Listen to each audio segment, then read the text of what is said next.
artificial intelligence future, and which, we'll be talking so much about collaborations, capacity, and accountability. And make yourselves welcome to this very, very noble event. Now, before we go on, I will invite someone special in the next 1 minute. Make yourself welcome. Thank you so much. I remain Destiny Momo, a senior broadcast journalist, Business Day Television.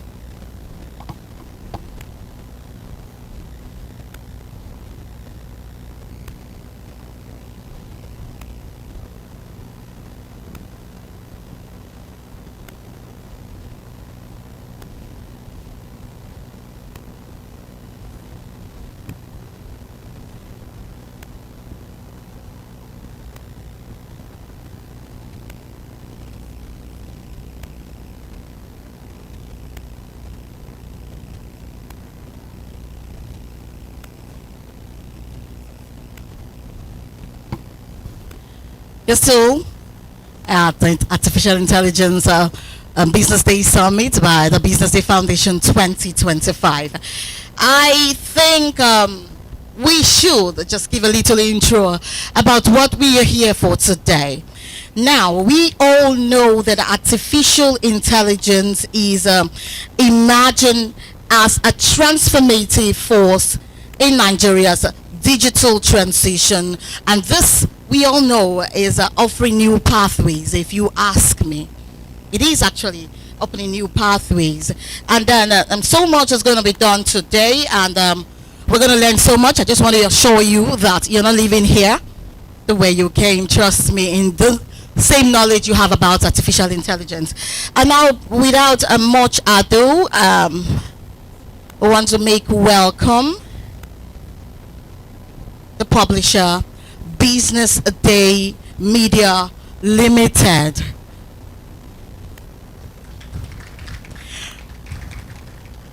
For his keynote address. Good morning, sir. Thank you very much.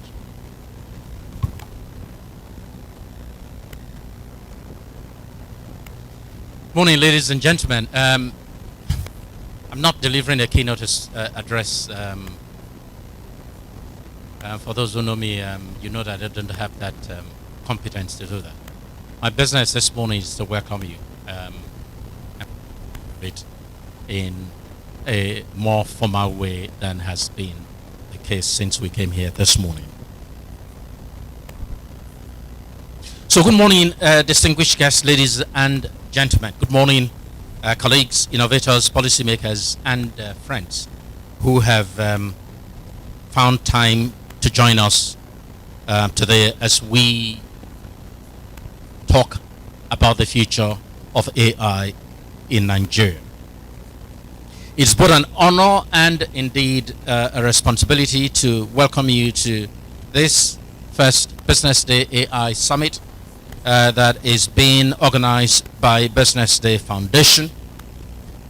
It's a gathering that does not just mark a moment, but a movement towards a more inclusive, intelligent, and equitable Nigeria. We're here today because we recognize the truth that can no longer be ignored. Artificial intelligence is not just the future, it is indeed the present. It is transforming industries, reshaping economies, redefining how we live, how we learn, how we lead. But as we marvel at its potential, we must also a sobering reality.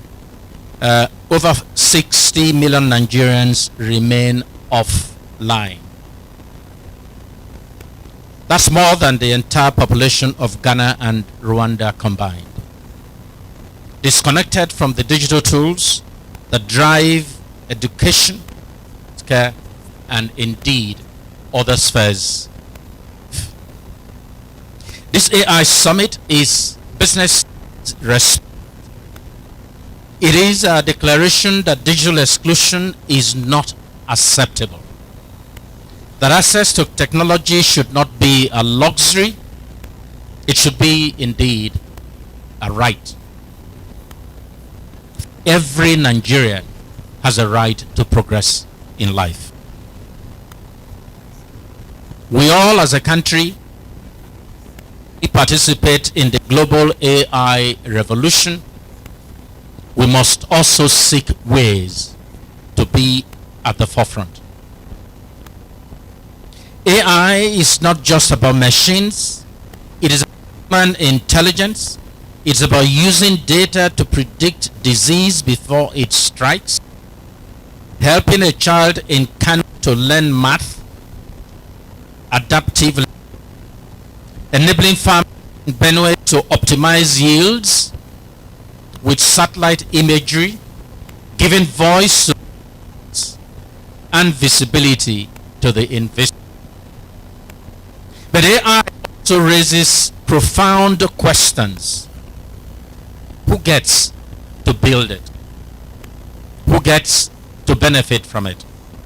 And how do we ensure it reflects our values, cultures, and aspirations as well? These are not just technical questions, they are also moral questions indeed. And they demand leadership, not just coders and engineers, but from educators, from ethicists, entrepreneurs, publishers, as well as storytellers. The stakes are indeed high, ladies and gentlemen. Digital exclusion costs African economies over 100 billion annually today. Of rural Nigeria has reliable internet. AI may add $15.7 trillion globally by 2030. Yet, Africa's share remains dangerously small. This summit is our answer. At Business Day Media and at its foundation, we see ourselves not just as chroniclers of change, but also as catalysts of it as well. We launched this summit because we believe the media must do more than just report. It must convene, challenge, interrogate, and connect. We are proud to bring together voices from government, academia, civil society, and the private sector, not to echo, but to interrogate, to ask hard questions, and to imagine bold solutions. We are especially proud to spotlight the Business Day Foundation, whose main mission is to ensure no Nigerian is left behind age. Through partnerships, research, and advocacy, it is building bridges of trust, equity, as well as empowerment. What must we do? Invest in infrastructure of minds and skills, prioritize ethical AI, empower local innovators, build coalitions. This is not the work of one summit, but of a decade. Ladies and gentlemen, let today be that spark. To every speaker, every panelist, and indeed to our partners, especially KPMG, every participant, thank you for being here with us today. Your presence is indeed a statement. Your ideas are a gift, and your commitment is the fuel that will drive this movement forward. Let us be bold. Let us be inclusive. Let us be relentless. Because the future is not something we enter, it is what we create. Once again, ladies and gentlemen, I welcome you to the AI Summit 2025. Let's build our future together. Thank you very much.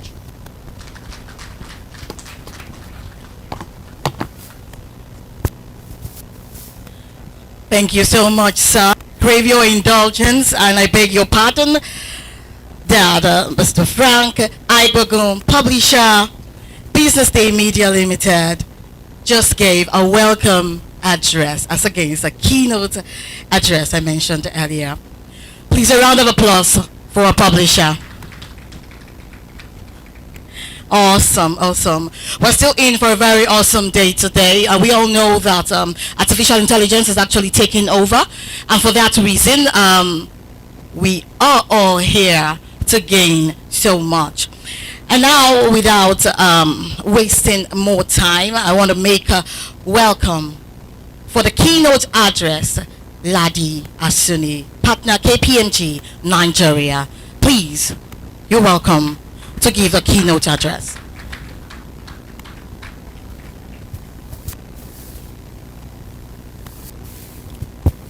Morning, everyone.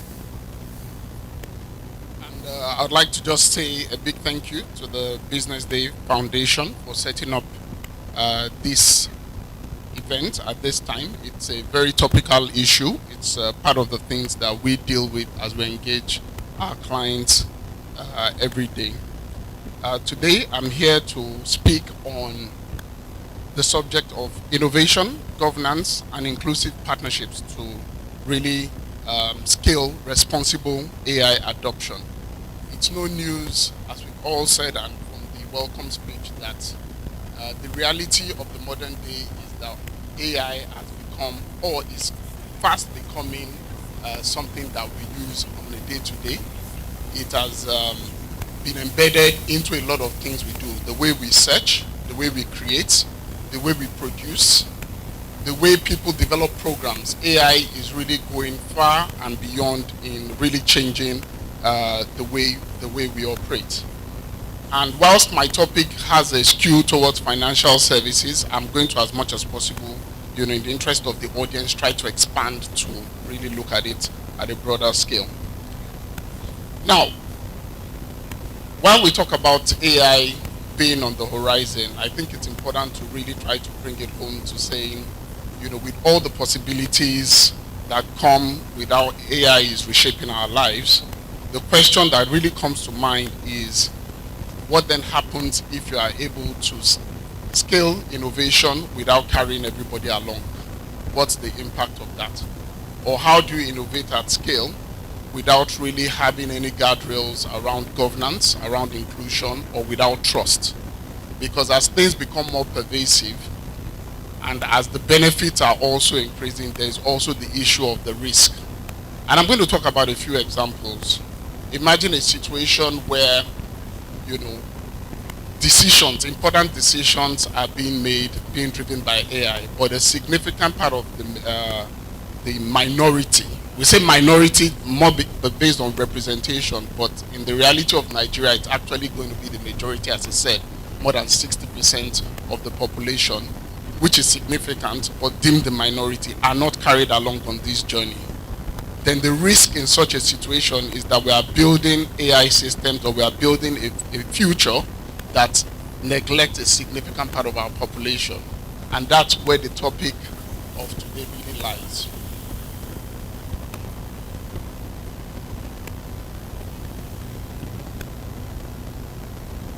I'm not sure if somebody can just help, I'll prompt for the okay. So the three subjects that we'll be talking about to really bring this home is, one is around innovation. Now, how is AI opening up new possibilities? I believe that for most of us today, and if I can ask by show of hands, how many of us have interacted with any AI platform, say, in the last 48 hours? Show of hands. Okay, I was going to say 1 week, but I decided to keep it tight, but I still see a number of hands up. And for a lot of us that have interacted with AI in the last 48 hours, I'll bet that the common association that we have with AI these days is closely tied to platforms like ChatGPT by OpenAI, or Gemini by Google, or Claude, Anthropic. But the truth of the matter is that AI is not a new subject.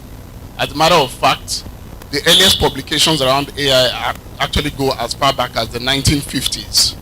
So AI has always been around. But the concept of AI is that because the definition keeps shifting, every time we hit a milestone, AI normalizes. When we take pictures in our phone, how many of us have seen that? When we take pictures and then you have that yellow box that identifies faces. How many of us have seen that?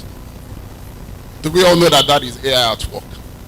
Now, how far back has that existed? More than 10 years, right? When we go on, say, Netflix, and then you see the lineup, or let's even say YouTube, and you see certain type of topics that appeal to you, or even on Instagram, right? You tend to see the things that relate to either your location, topics of interest. You like technology, you tend to see posts around technology. That has been around for how long? For a while, right? Do we know that that's also AI at work? So AI has always been around. It's only become mainstream, right, with the advent of ChatGPT. So AI has been driving innovation for the longest time.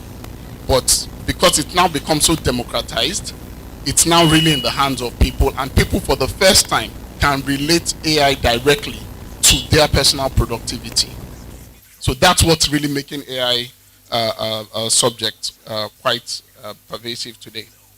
Then on the topic of governance, the question there is really saying how we build trust and safeguard the society as we adopt AI. So what sort of policies, what sort of frameworks are being put in place to ensure that AI can be used, without causing the breach? At the advent of ChatGPT or tools like Midjourney that's being used for image generation, there was a huge pushback that this AI has been built on data from publications not have made their way into the knowledge base that we call ChatGPT today.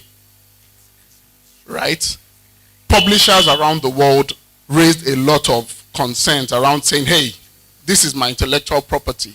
Who got my permission to use my intellectual property, my publication, or even people that have written books? Who took my permission before, building large language models of my proprietary work? So there are such concerns, and that's where the issue of governance comes in. Who protects the owners of the intellectual rights? And then, of course, we talk about inclusive partnerships, which is how do we ensure that nobody is left behind?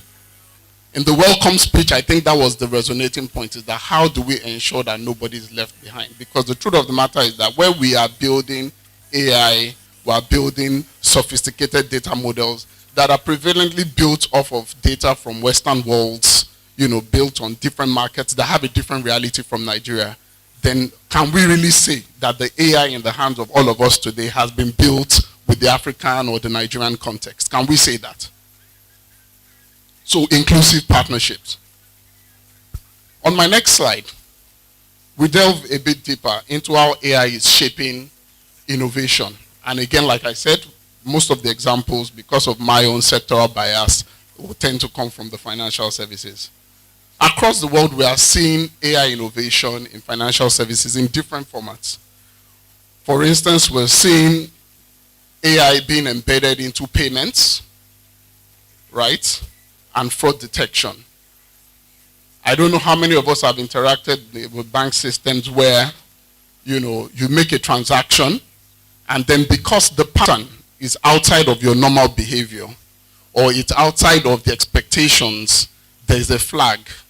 AI is being able to do fraud detection around payments by running through millions of data at a faster rate than any human can possibly do. So because of that, a lot of banks are adopting AI for fraud detection by saying there is no way Ladi could have used the POS in Victoria Island, and then in the next 2 minutes, the same card is being used to make a withdrawal in Tennessee. Right?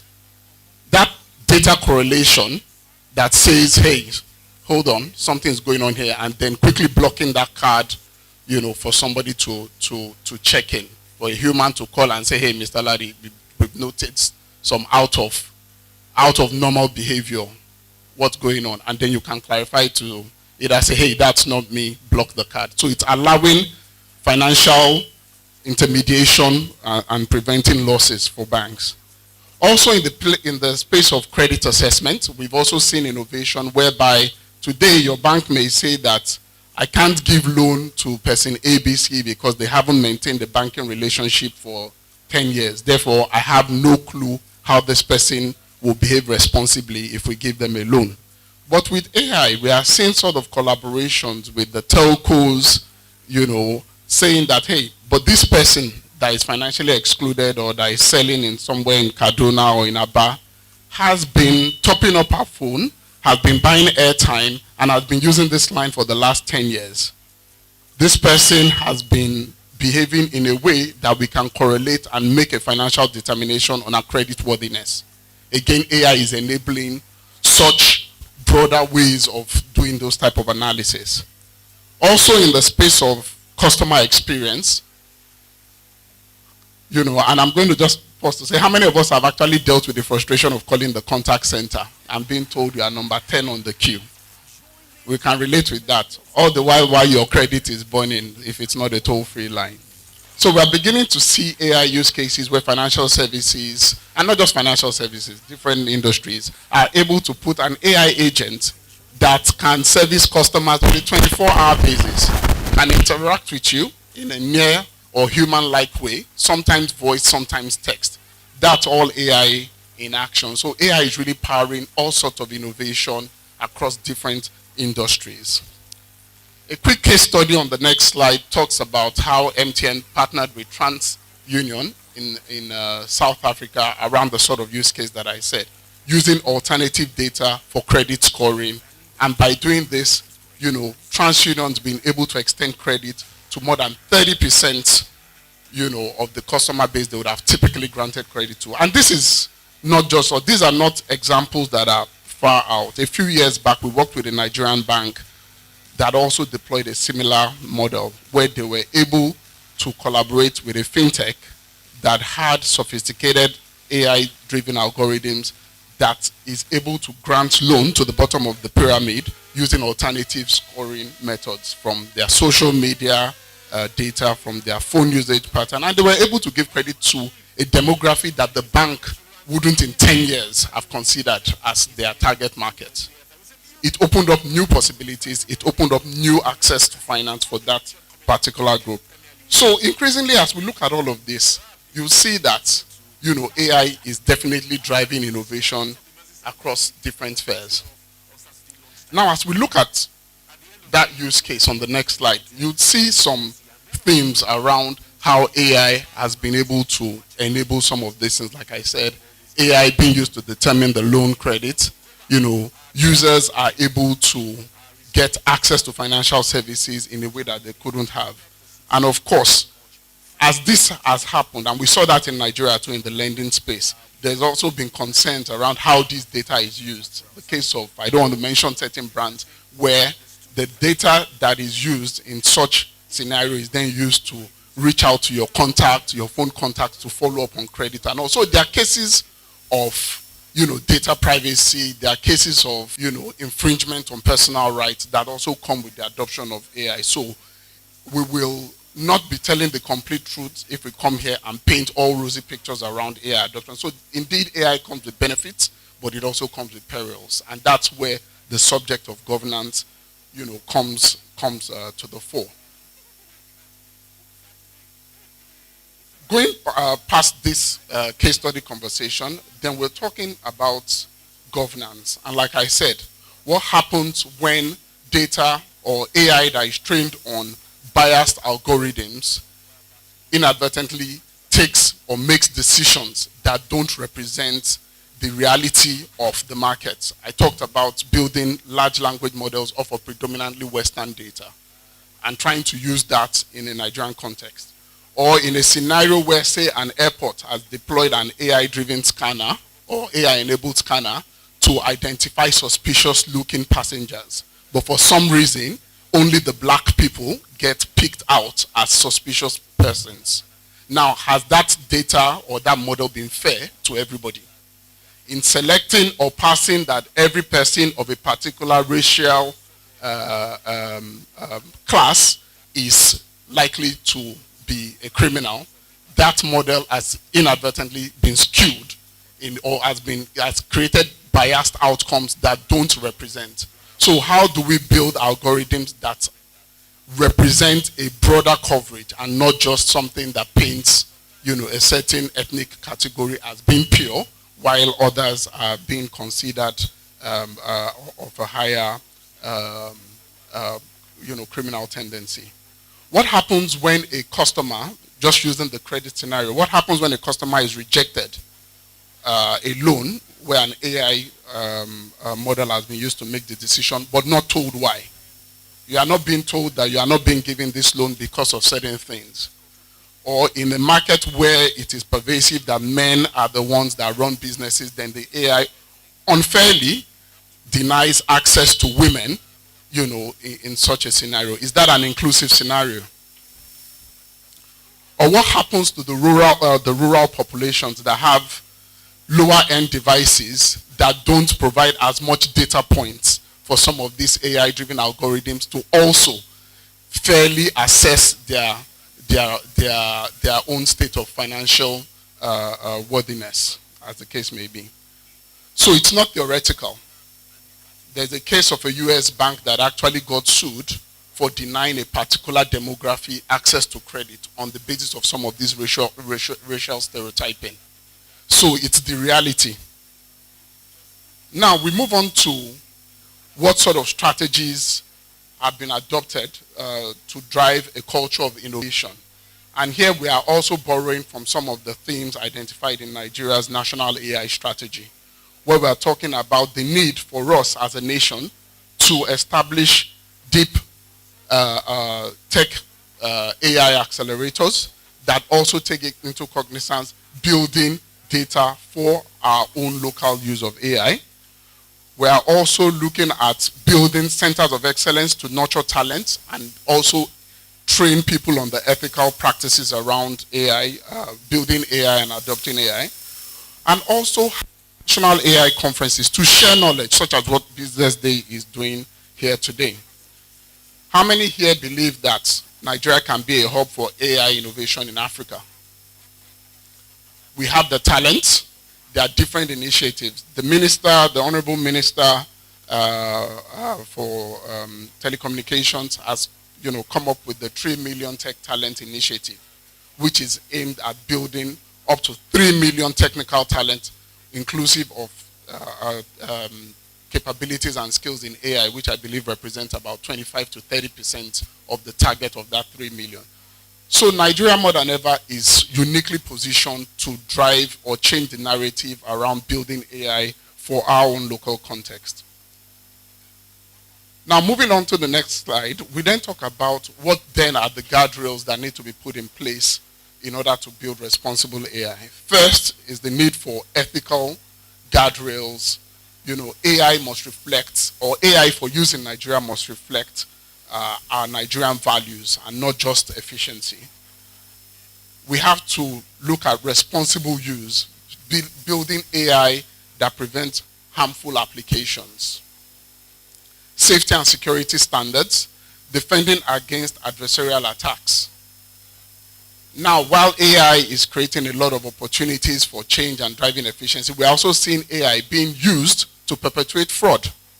Because today, somebody can take a 5-minute clip of my voice here and easily use artificial intelligence to recompose communication, end-to-end communication that has neither come from me nor originated from me. So AI, there's that tendency for it to be used for malicious intent. We've all seen, I'm sure a number of us have seen clips where AI video is being used, to request ransom from a parent of a child saying, hey, mom, dad, I've been kidnapped, send money to this. They can see the person, they can recognize the person, the voice sounds familiar. What else is there to convince somebody to part with, their hard-earned finances? So there have to be safety and security standards, legal frameworks for tracking, for tackling consent, intellectual property, and accountability. And of course, clear regulation from government and other regulators that play in sensitive sectors, including financial services. So all these points strongly align with the focus of Nigeria's AI strategy. And really, what we want to be able to get out of a forum like this is saying that how do we turn our ambition to drive AI adoption into a trusted practice? At KPM, okay, this is just a summary, so I'll just keep over this, I just want to say, while the Nigerian National AI Strategy has sought to define the need for some of these things, what we've also done as KPMG is that we've also built a comprehensive framework that looks at how, organizations, countries can build responsible AI.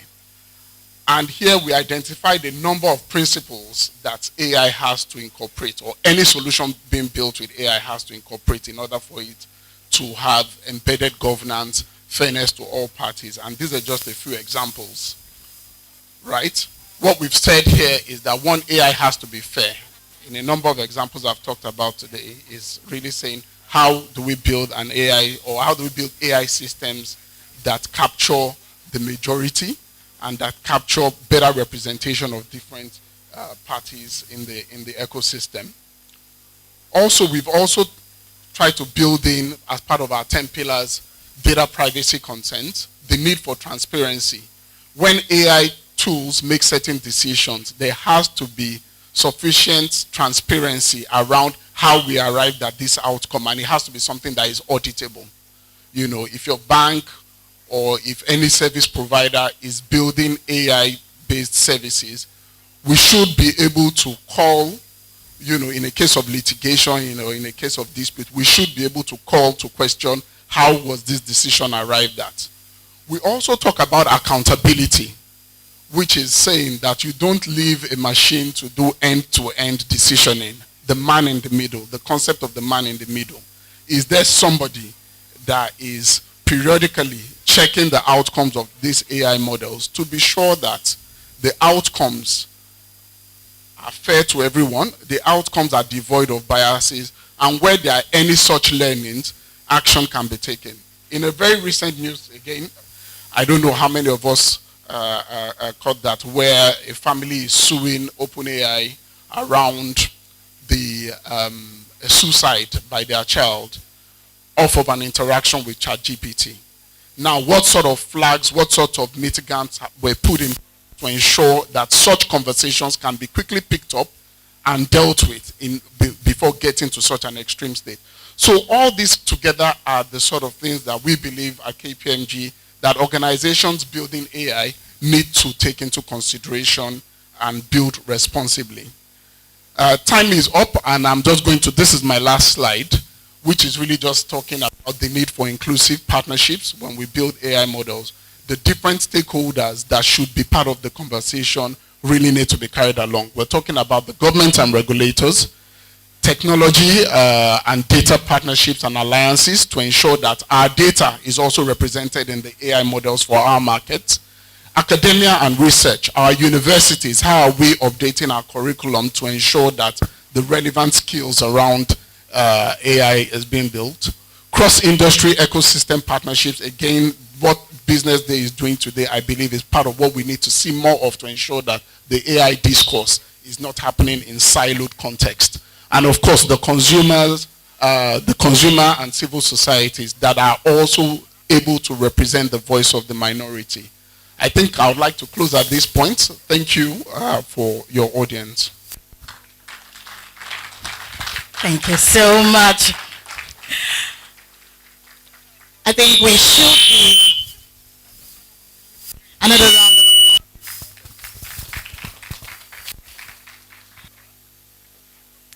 to the platform, and I want to ensure that the cheers are Emma Dong Lawrence, Wigwe and Partners. And now the panel is complete, but not complete without the moderator. And now moderating the session is Bethel Olujobi. Let's make welcome Bethel Olujobi to moderate the session very quickly.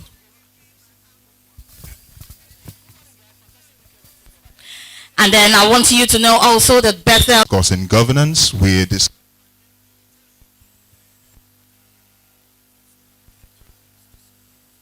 mic as an issue. So we'll get right into it, and I think we'll start off with a conversation that everyone can give an answer to. So we know AI as artificial intelligence is really, it's a huge deal right now. We know that in about 5 years or so, we're looking at a market of trillions of dollars. We're still scratching at the surface. We would agree that there's enormous potential, but we'd also agree that we cannot truly tap into it without the structure, without the partnerships. So for everyone here, from where you stand, right, what are some of the foundational gaps that you think we must close? From that program, focusing not just on AI, but also on even just digital literacy itself. Because before we jump to AI, the people who intend to build the systems even have the basic digital skills, right? So the 3MTT is one program. I know that NITDA as well is also really involved in a lot of digital literacy skills. Things that we need to deal with very quickly that we are still lagging in is the infrastructure, the digital infrastructure that will power this whole artificial intelligence. From where I sit, supporting organizations across diverse sectors to actually operationalize this artificial intelligence journey, tremendous amount of infrastructure is required. A lot of skill is required.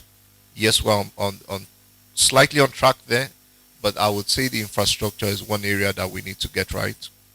There are other things, but let me just stop with that to give others a chance to just add something. Thank you very much. Thank you. Good morning, everyone, and thank you for taking our time to be here. So I will talk about two things for me that are foundational gaps that we still need to tackle while trying to adopt AI. The first will be for me the data that we actually need. I know that he has mentioned infrastructure, but the way AI works, which I believe that everyone understands, you need large learning models to actually make it work. And you find that in Nigeria, we recently just even had, and I use recently very loosely here, we recently just had regulations that started to regulate how we use data in Nigeria as far back as 2019. So you'd find that we do not have the data that we need to actually responsibly adopt AI, because we have data that the data sets that we currently have now are data sets that are unstructured, and they're not very optimal for AI optimization or adoption. And then you also find that because data protection regulation just came into place as far back as 2019, you'd find that some of the data that organizations even have in place are either data that are outdated or inaccurate or even incomplete. Now, moving away from data, I know that everyone has been speaking about the national AI policy or strategy rather that was passed in August 2024 of last year. But what you'd find is that Nigeria does not have a comprehensive framework that has been passed into law to regulate AI in the country. So it's just a draft that has been issued, but it's not made a law yet. So we don't have that legal framework in place that is effective to actually regulate AI. Thank you. Thank you very much. Thank you. Thank you, Business Day Foundation, for having us here at this important time. My name is Justina Oha. I am CEO of Digital Equity Africa. We're largely focused on digital inclusion initiatives, but really recently, one of our lenses has focused on digital literacy for young people. And I say that as an opening statement because in order to have any fighting chance in the AI race globally, we have to not only look at now and what has happened in the past, but we have to look at the future. What is the pipeline that we're building for AI literacy and adoption? How might we get the next generation to native status, right? When it comes to the use of AI, how might we get them to start thinking as co-builders in developing our own AI language, our own narrative as a people? We are not the West. Over the summer, I ran an AI camp.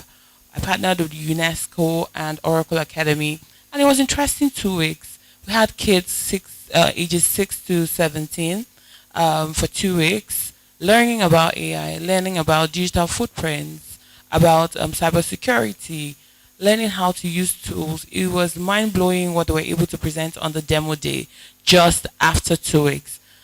2 weeks ago, Nigeria announced a reform around our curriculum. It was beautiful to see that AI education is now a part of it. However, you have to be in JS3 first, before you start getting taught about AI. Why is that so? I think that just going back to the question that you asked, in order for us to be ready, what I want to focus on, because a lot has been said, is that we have to think about the pipeline for powering digital innovation in the future. And AI is an integral part of it as of today.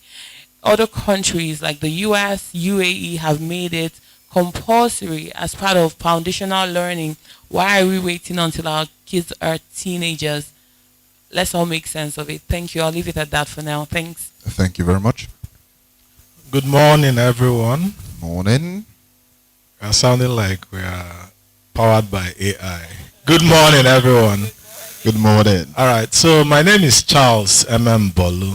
I am an IT architect by profession, but over the last 10 years, I've spent a lot of time doing two things that interest me very much. One of them is helping to develop talent across Nigeria and the continent. So far, we've done about 100,000 plus people to date. And then the second one is helping to support or build innovation,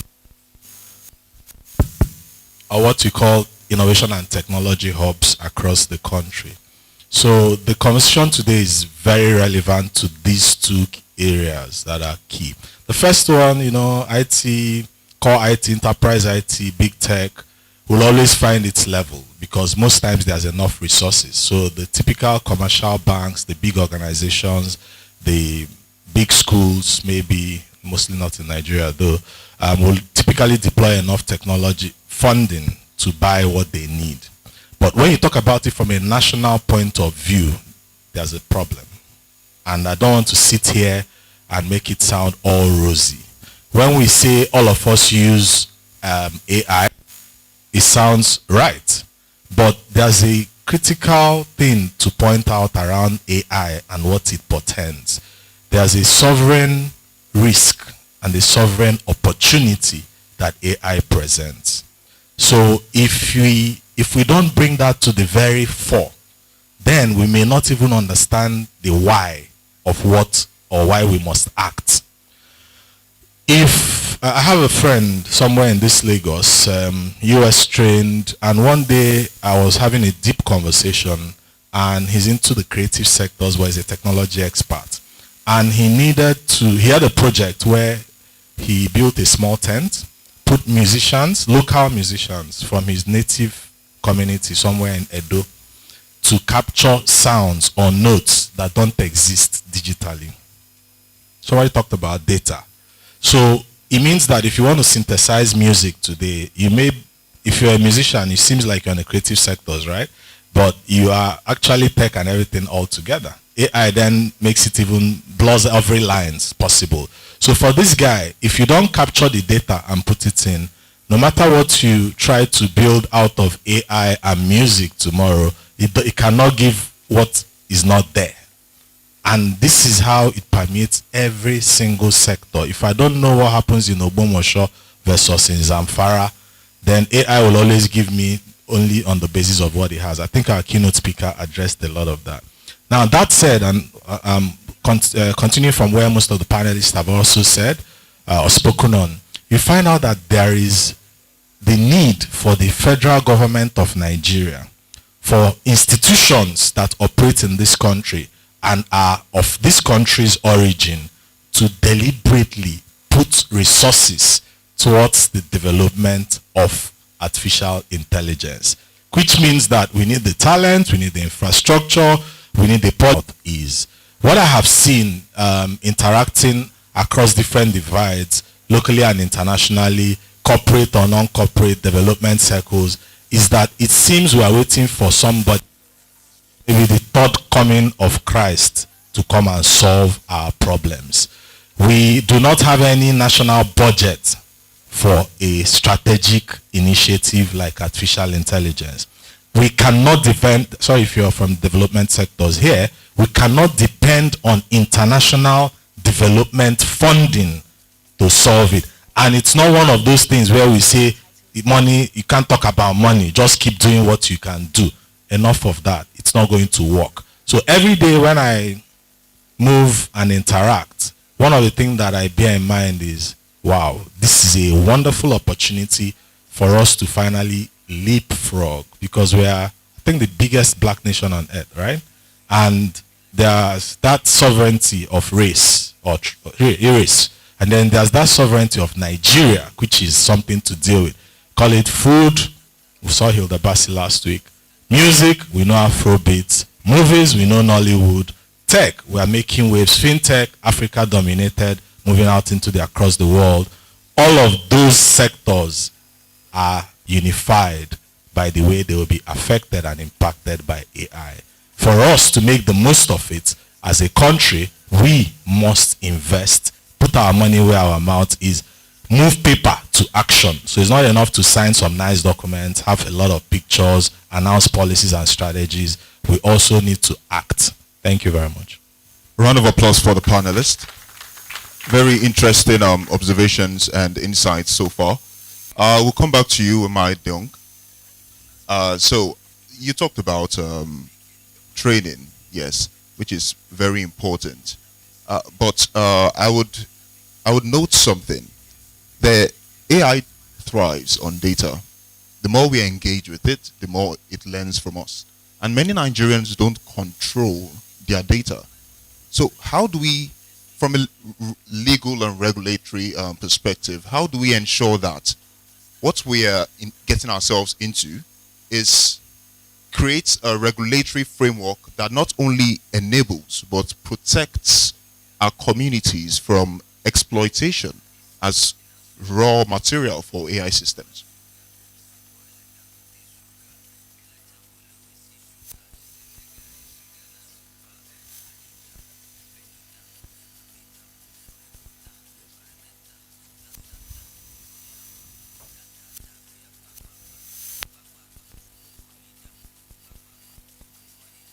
Hello? So can you take that again, please? Okay, so I'm talking about engagement with AI. The more we learn, or the more we engage with it, the more it learns from us, the more data it collects. And many of our data, Nigerians don't keep any of their data, right? We own it, but we don't have it. So how do we ensure that, in as much as we create a regulatory framework for AI, first of all, how do we do that? And then again, how do we make sure that it's not just enabling but protecting vulnerable communities or someone like me, from exploitation, using that, this, because AI systems learn from us. So how do we ensure that we don't become raw materials for AI systems? Okay, thank you. So the question is really about protecting our data. Yes. So I mean, everyone or a lot of people already know that data is key in AI development. And yes, as my fellow speaker here said, that our data is currently fragmented. It's in silos, it's scattered. We don't have, where we can, a repository where we can run to. If we need to build in healthcare, we don't have data for that. If we need to build in education, we don't have data for that. And I think primarily government has to be responsible or take the first step, to champion data collection. And there should be a framework around data collection and data pooling for the purpose of AI development. And so, government creates this framework to say, oh, we need to start gathering our data. Government itself, has access to public data, in our hospitals, in our public institutions. Government already has data, right? And so, of course, government alone cannot, but this framework would provide a structure where governments can send in data into the pool. The private sector can also send in data into the pool. That framework can even provide for the incentivization of or the incentivizing of data collection. Government can even also sponsor data collection by private sector and private individuals into the pool, so that this provides the raw materials that as you've said, for us to build our data. And thankfully we have the NDPA, the Nigerian Data Protection Act, which already provides such a strong foundation into how data should be collected and processed. And so that proposed framework should draw from the NDPA to say these are the principles that must guide our data collection and our data use. And we should not be gullible as a nation. Probably the international parties may ask or request for our data to build certain systems. We shouldn't just close our eyes and sell off our data, because that is selling off our future. So that is why government must understand that it goes beyond the theatrics. We have to actually start building with our data, because if we build our own tools, if we build our own systems, we won't just be consumers of technology, we would be creators of technology, and that is where real change happens. So government has a big role to play in taking the step forward and creating that structure, that framework for how data is collected and how data is managed. Thank you very much. On the topic of inclusivity, Justina, you mentioned, or we understand that you are someone who is an advocate for digital literacy. You mentioned digital literacy, inclusivity, which is really interesting and which I greatly agree with, because Nigeria's internet penetration is barely 50%. Rural communities are still excluded, right? So how do we bring them in? How do we include them in the conversation? What policies do we need? What programs do we need to ensure that who needs to be doing what, basically? Thank you for that question. Really important and critical. The digital divide is enormous, right? And while I hear our government say that we have achieved almost 100% connectivity rate, the wires that are embedded under the soil do not equal access to that connectivity on somebody's device. Let's even start from devices in themselves. There's still a large number of Nigerians who use feature phones. I just got back from Jos yesterday. Plateau State government invited me because they want us to host the Children AI Summit that we had a massive success with here in Lagos, to replicate that there. And on my way to the airport, I met this beautiful young lady who happened to be Justina as well. She was selling bananas. I was really intrigued. Beautiful lady. And we're talking. I speak Hausa. I grew up in Jos. And then I said, give me your number. She said, Bani, the phone. It's for someone who is in Lagos, like we live in Lekki, you take it for granted. You're not the Nigerian statistics. There's so much happening out there. People literally don't have devices, right? And even those who have devices cannot afford the daily data cost that is required to be either consumers and contributors in building out Nigeria's AI future. So that is even on the very foundation of it. Before you can be connected, you need a device. Today, we are not encouraging local manufacturing of these devices and the hardware that can connect the ordinary person.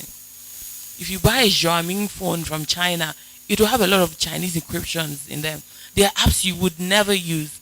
Imagine a world where we encourage, technology manufacturing, where the hardware is built for our people, where our local languages here, and I don't mean AI languages, are included in that production. So it takes up availability, it takes up resonance. Like, does your device, do you resonate with it? Do you see yourself in it? Was it built for you? If it wasn't, there's no magic that makes it such that you would adopt it seamlessly. And I'm not talking about people who have Harvard degrees that are sitting down here. We're talking of the majority of the Nigerian population. So we need to see more inclusion from the manufacturing stage of the devices that we use to access digital tools and platforms. And that has to reflect in the cost of these devices. It has to be reflected in the programs for consumer financing that is available.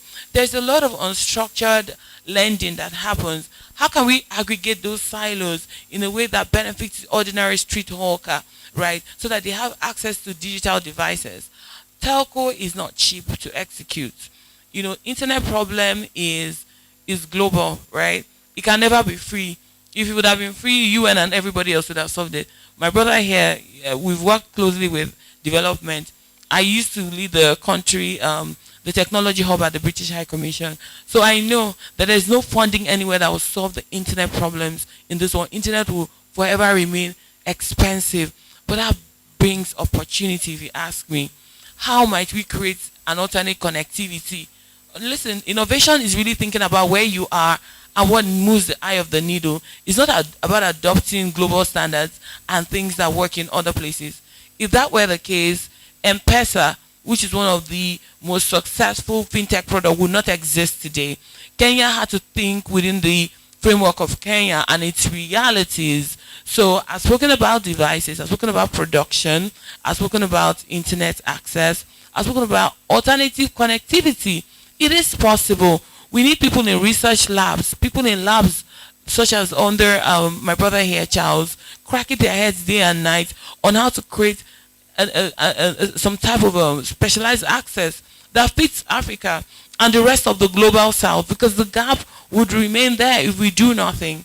Also, it's very important for people in the development community to understand that your singular efforts and impact in one way, ignoring the rest, right, is an entire spectrum, does not move the eye of the needle. What you have is people who have their head above water, but they're still not able to swim. So you teach someone in a 2-week program about AI. They don't have connectivity at home. They don't have power to charge. We just have the power, a little power. Yes, but we've seen situations where engineers are given laptops, but they still don't have power. So it is a cross-sector collaboration that we need here.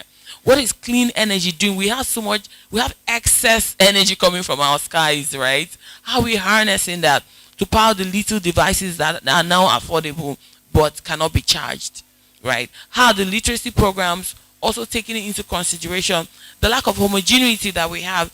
We have so many languages. When you travel to a different part, it's as though you're in a different country.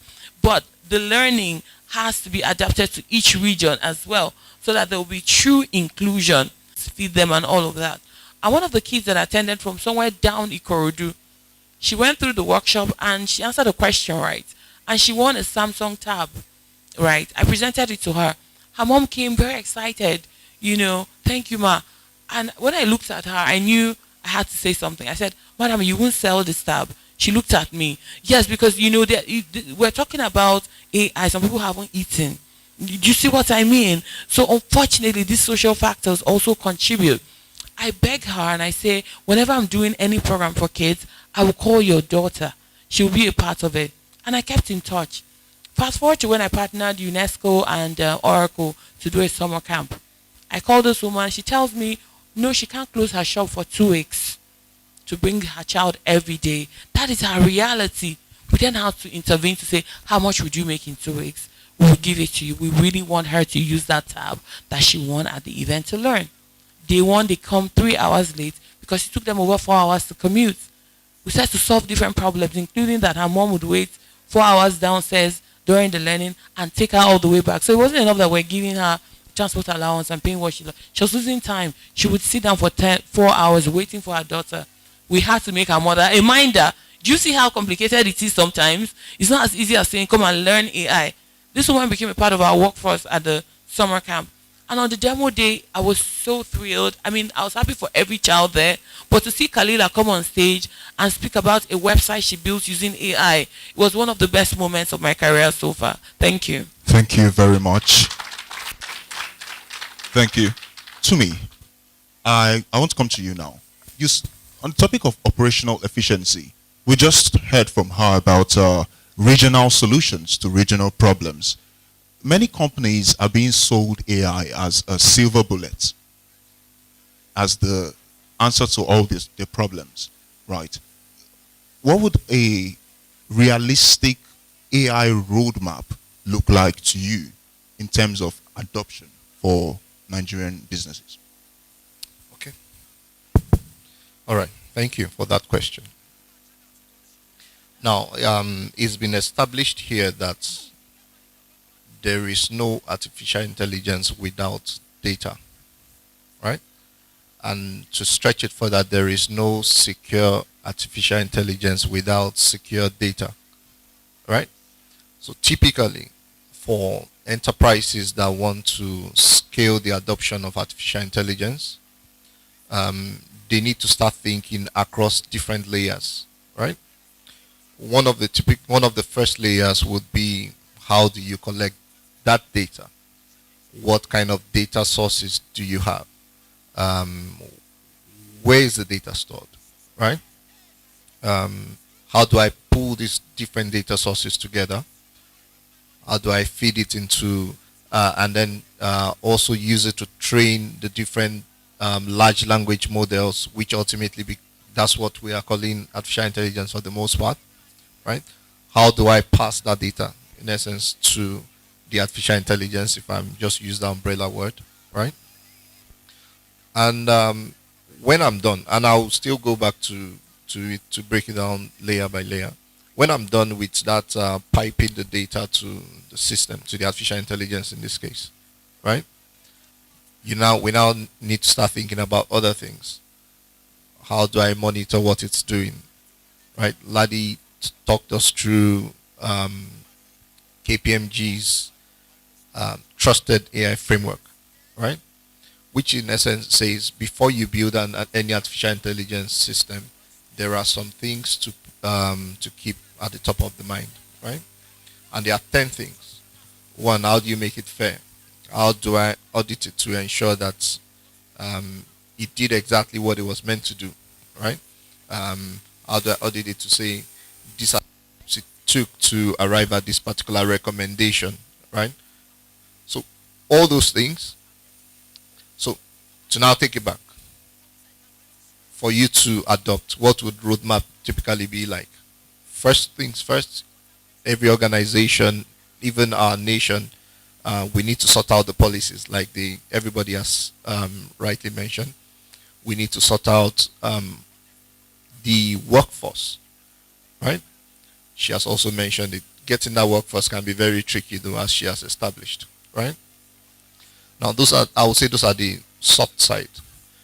Part of the soft side is also adoption, right?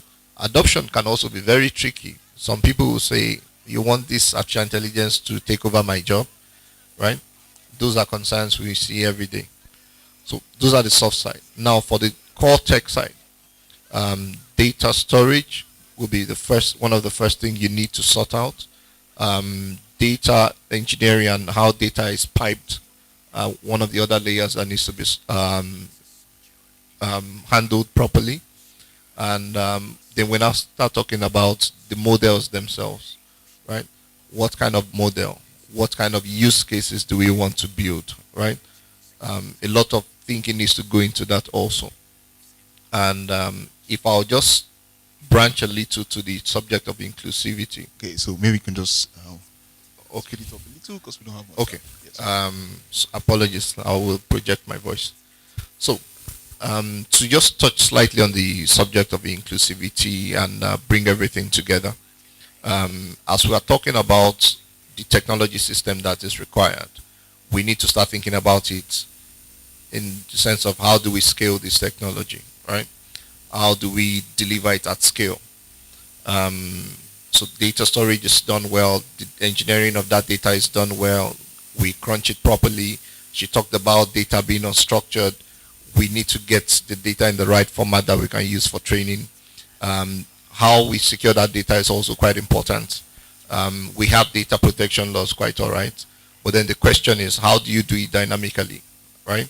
How do you put risk-based systems and dynamic risk-based system in place to ensure that it's only what the artificial intelligence system is permitted to have access to, or whoever is using it have access to, that they have access to, all the way into the modeling. And then for the most part, that's it on the high level. But of course, we now need to get people trained to be able to do everything across board, inclusive of continuous monitoring. That's how we know, okay, what's going on behind the scene, and how do we ensure that what's going on behind the scene is what's meant to be going on. Thank you very much. If you're following us and you have questions, we will have about 5 minutes or 6 minutes from now to take questions. Maybe one or two of those, so maybe you can just jot them down very quickly. I'll come to you, sir, last. Justina, or rather Elizabeth. Yes. Traditional law, or shall I say traditional legal systems, moves a little slowly, while AI innovation moves very fast. How can the Nigerian law and regulations keep up with the pace of this innovation? How do we ensure that the legal frameworks we create does not stifle growth or innovation, but rather encourage it to create that trust that these enterprises that Mr. Toomey has talked about become more innovative? They're encouraged to take it on. They're not discouraged due to the several red tapes and the several hurdles they need to go over. Thank you. Sure, just to be sure I understand your questions, there are two arms to it. The first one is about building trust, and the other one is about what? About how do we ensure that the law or the legal systems keep up with the pace of AI innovation? Okay, so I think I'll start with the one about keeping up with AI innovations. I mean, everyone knows that these days what typically happens is that you find out that law is constantly paying catch up to innovation. Something has happened, then regulators have to sort of think about it and then come up with a way to deal with it. But I think that the way to find a balance in that is having regulatory sandboxes. Now, I don't know how many of us here are familiar with CBN or SEC, so I'll just try to explain it a bit. Now, what a regulatory sandbox does is that think of it as a framework. You have a product that you're trying to test out, but there's no law per se that regulates what you're trying to do. Now, you apply to that program, and then the regulator sort of monitors the product that you're trying to deploy, so that whatever insights that they may have gotten from the products that you are deploying, or recommendations that they need to factor into maybe a framework that they sort of have somewhere but it's not being finalized, they bring all of that into consideration. So when we have a regulatory sandbox that deals with AI technologies, what we'd have in place is that people who are trying to deploy AI in the system sign up to that application, and then regulators are able to watch the product play out and see where they need to come in and make maybe stricter rules or laws that would then regulate the deployments in Nigeria. Then to your question of trust, I'm just going to say this. Anyone who has developed a product will tell you that it's one thing to develop a product, and it's another thing for your consumers not to be confident enough to use it. You're losing money, because if no one trusts your product, then I mean, who's going to use it?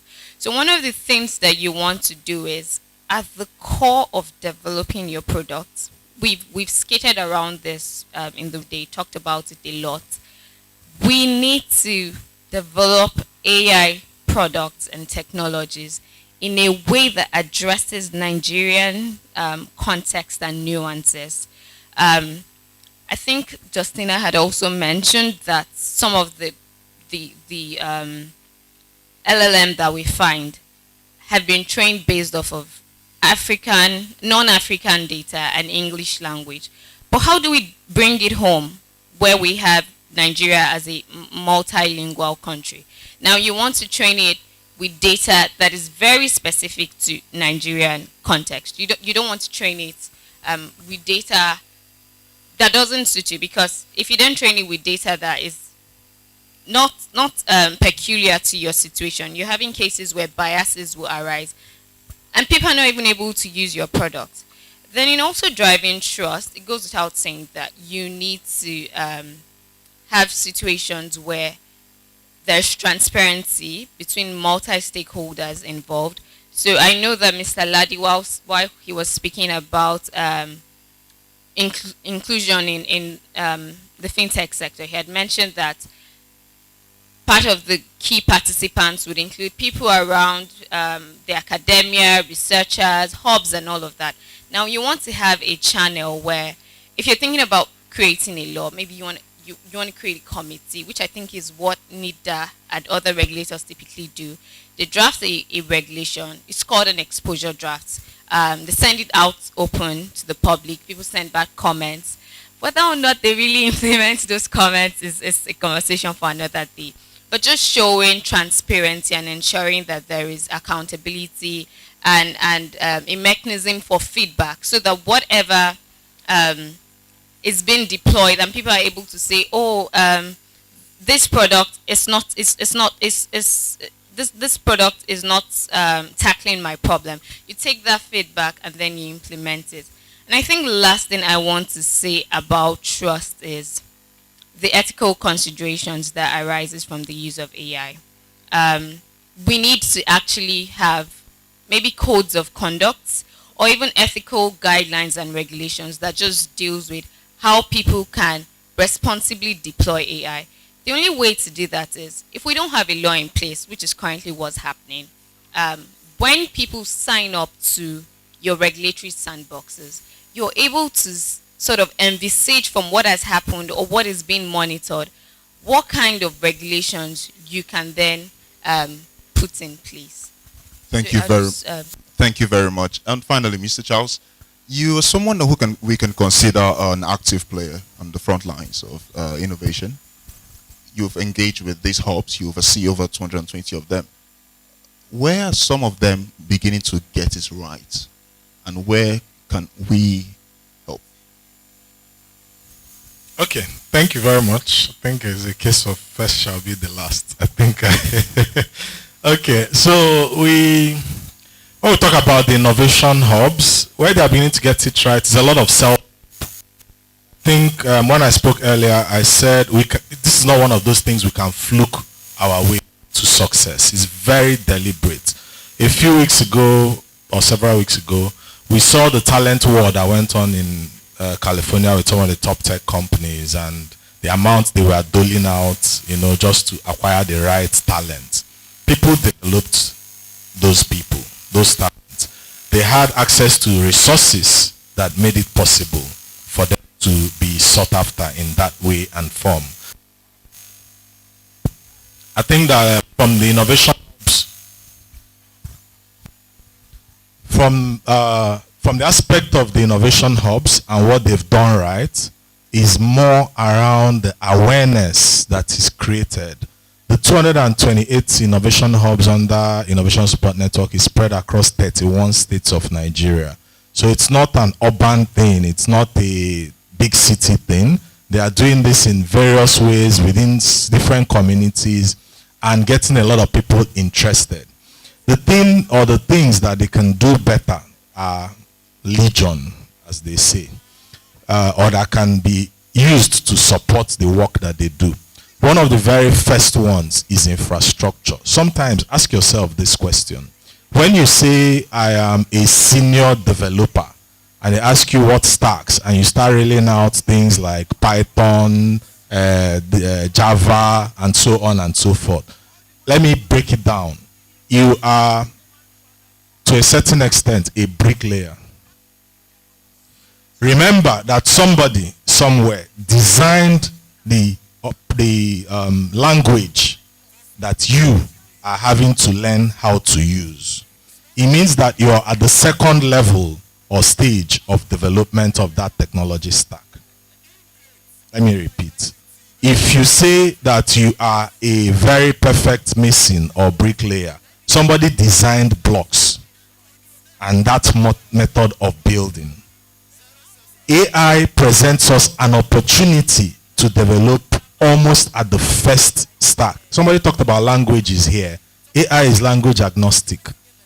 For the first time, I come across a technology, I don't even know what to call it, but technology that day one, you don't have to build, then um, you know, make, you don't have to build and customize language-wise. It comes straight out. It means that as soon as we begin to capture our languages, it becomes available, and as you develop and engage and interact, you hear it, see it, or write it in your own language. So a lot of those are the things that we talk about. A lot of people have talked about the infrastructure that is possible, but I cannot end this without pointing back, because there's media. I think this is Business Day Foundation, but I still see that it's closely linked to media, and I'm happy that the partner is KPMG, which is a big advisory firm.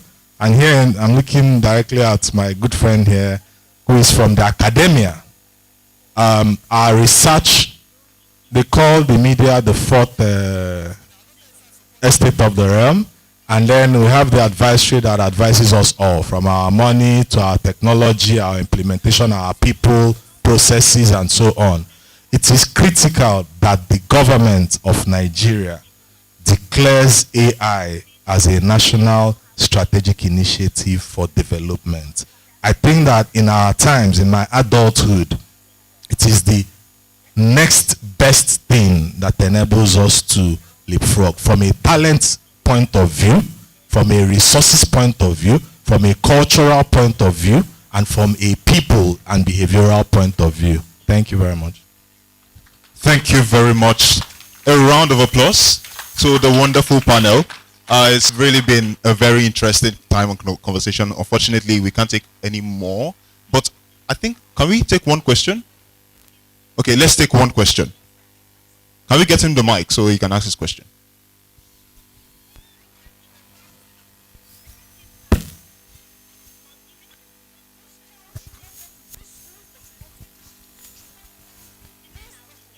So you can ask your question in 30 seconds, and maybe... hello everyone, thank you for a fantastic panel. My question is for the last speaker, I think Engineer Charles. Yes. So you mentioned with artificial intelligence, we have an opportunity to build from the first level. And I want to pose your question, or for anyone else, what do you think the best strategy to deploy artificial intelligence for Africa's local context is? Adopting foundational models that are being built by the likes of OpenAI, Claude, Google, the players operating at the space of those talent wars that you spoke about, and then fine-tuning those models for the local context based off of data that we have or that we need to collect, versus building the foundational intelligence, the foundational models themselves. Even though I see that as a smart long-term goal, it is a lot expensive, like in terms of the billions of dollars. So what do you think will be the best strategy, short-term, long-term? What are your thoughts on that? As an open-ended question. It's, I'm happy with the organizers of the program. It's here. It's collaboration, but not collaboration from a condescending approach, which I see a lot of times when we get into the rooms where we are discussing with other national, where we are discussing with people that have different national agenda. We always come cap in hand. What do you have? Where is the money? When can we travel? How many people can you train for us? You know, and all those kind of conversations, which is a tad irritating, right? If you Google the word or use ChatGPT on the word collaboration, it becomes clearer that it is, we sit together, we co-create, we agree on what is of our best national interest. A lot of the development activity, again, apologies if that's your sector, a lot of development activities in Nigeria, they are not just here because they love you and they want to help you. They are here to collaborate with you. It is when you approach them cap in hand, then what you get is what you seek. So to answer your question, I would not attempt to start to rebuild the very foundational models, but I will collaborate to acquire. In fact, I just came back from Abuja last night, and my connection was with an organization called NOTAP. How many of you know NOTAP? National Office for Technology Acquisition and Promotion. And in the conversation, I was reminding them their role. If you go and look at the act that established, we don't need new policies. We don't need new organizations. We just need a new mindset. So your answer, just to make it practical, is I would not attempt to rebuild what has been built. I will put people on the table that already have it. I would share what I have as assets, our ingenuity, our ability to conquer and move, the spirit of the Nigerian person, the population that we have, our diversity, and I'll present that and negotiate a position where you give me the platform that you have, and we figure out how to make it work for us, all of us, from a development and a financial standpoint. And the only party that can complete that circle, of course not alone, but without them, this circle can never happen, is the federal government of Nigeria. We cannot absolve them from this. It's not one of those things that me and you can hack our way into. It won't work. Thank you. I just want to make a call to everyone here. So when I was writing my dissertation over a decade ago, it was really hard to find research materials about Nigeria. So before you even start to train models, can we just put out more intellectual content out there as people? Photos, audios, videos. When you search on chat, it goes on the web. What are the things you're going to tag? It's already existing data. So if we improve that broadly as a people, it gives us a better fighting chance. Do we all agree with that? Thank you. Thank you so much. Thank you very much. Thank you very much to the amazing panel. Somebody talked about acts and policies and processes. Go and look at most cards from our government, federal, state, and local. You see Yahoo, Gmail, and we talk about NDPC. It's at the very basic level, because when you talk of AI, you start going here. If I'm domiciling data of the federal government interactions on AI and Google till today, and we haven't thought that it must be a final stop, then you start talking about where you put data for assets, like on the cloud, on AWS, and the rest of that. You can't get anywhere without it. Sorry, I was seated yesterday in front of an SSG, and the amount of he was inundated with physical admin materials, and in my head I'm thinking a human cannot be efficient interacting with this number of piles of papers every day. Let's send help. Thank you. And that is officially all we can take from this session.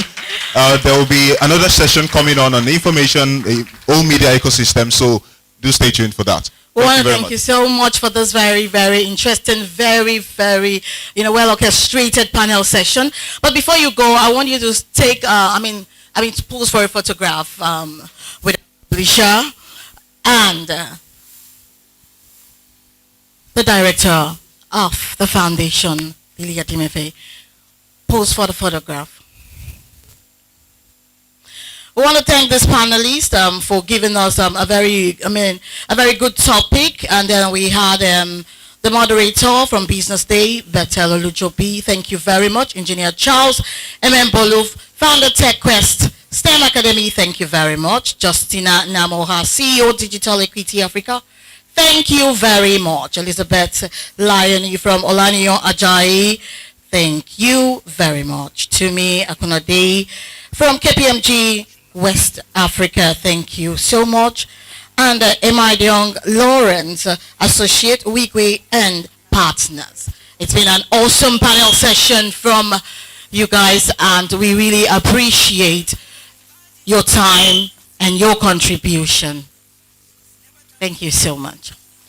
And very quickly, I want to remind those that did the subscription form to kindly return it to any team member you find available. And right after the session, please, can we quickly have KPMG Digital, our partners, KPMG Digital Equity, Olaniyan Ajayi, and Wigwe and Partners for another photo session.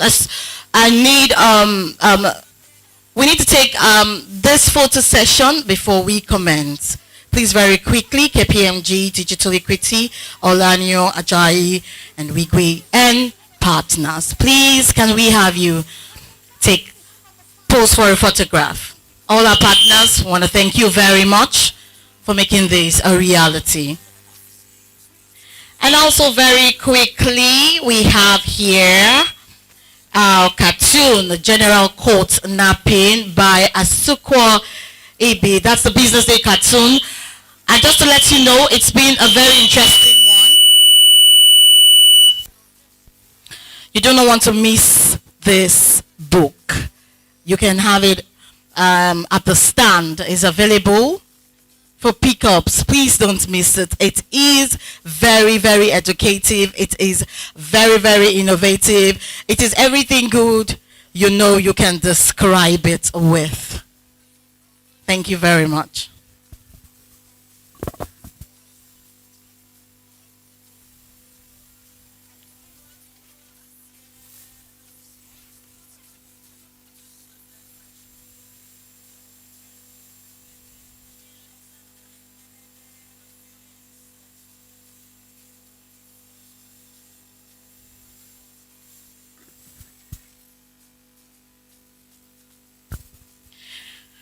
Thank you very much. I really appreciate.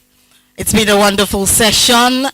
And then so far, I want to believe that each and every one of us are learning so much. Artificial intelligence is something to learn from, so much to learn from, because it's taking over, if you ask me. Our next session is the Fireside chat, and then from the Fireside chat, our topic for Fireside chat is AI for social good, talking about inclusion, talking about the human rights and development priorities. And then to help us make this a reality, let's welcome Dr. Yetunde Anibaba, faculty member, Lagos Business School.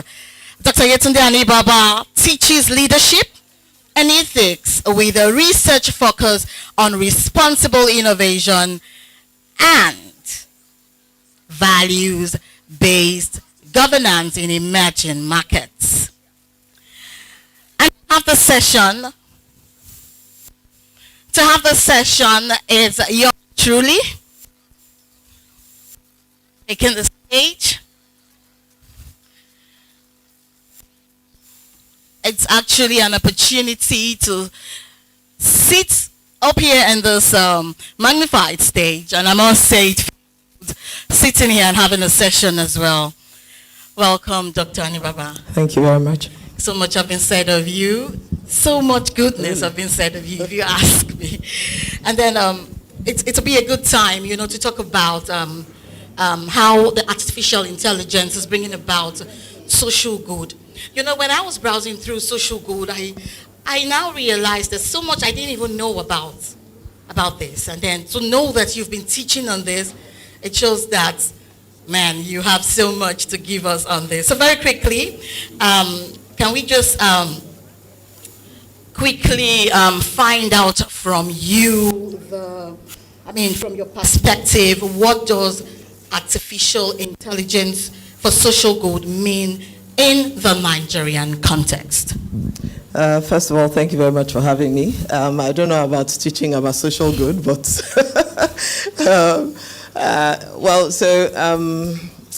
first of all, the idea of social good, I don't think it's rocket science, even though sometimes we use words in a way that we don't really think about what it means, right? So we are talking about artificial intelligence for social good. We're really talking about how to apply AI in a way that ensures that societal and environmental challenges are solved with it, right?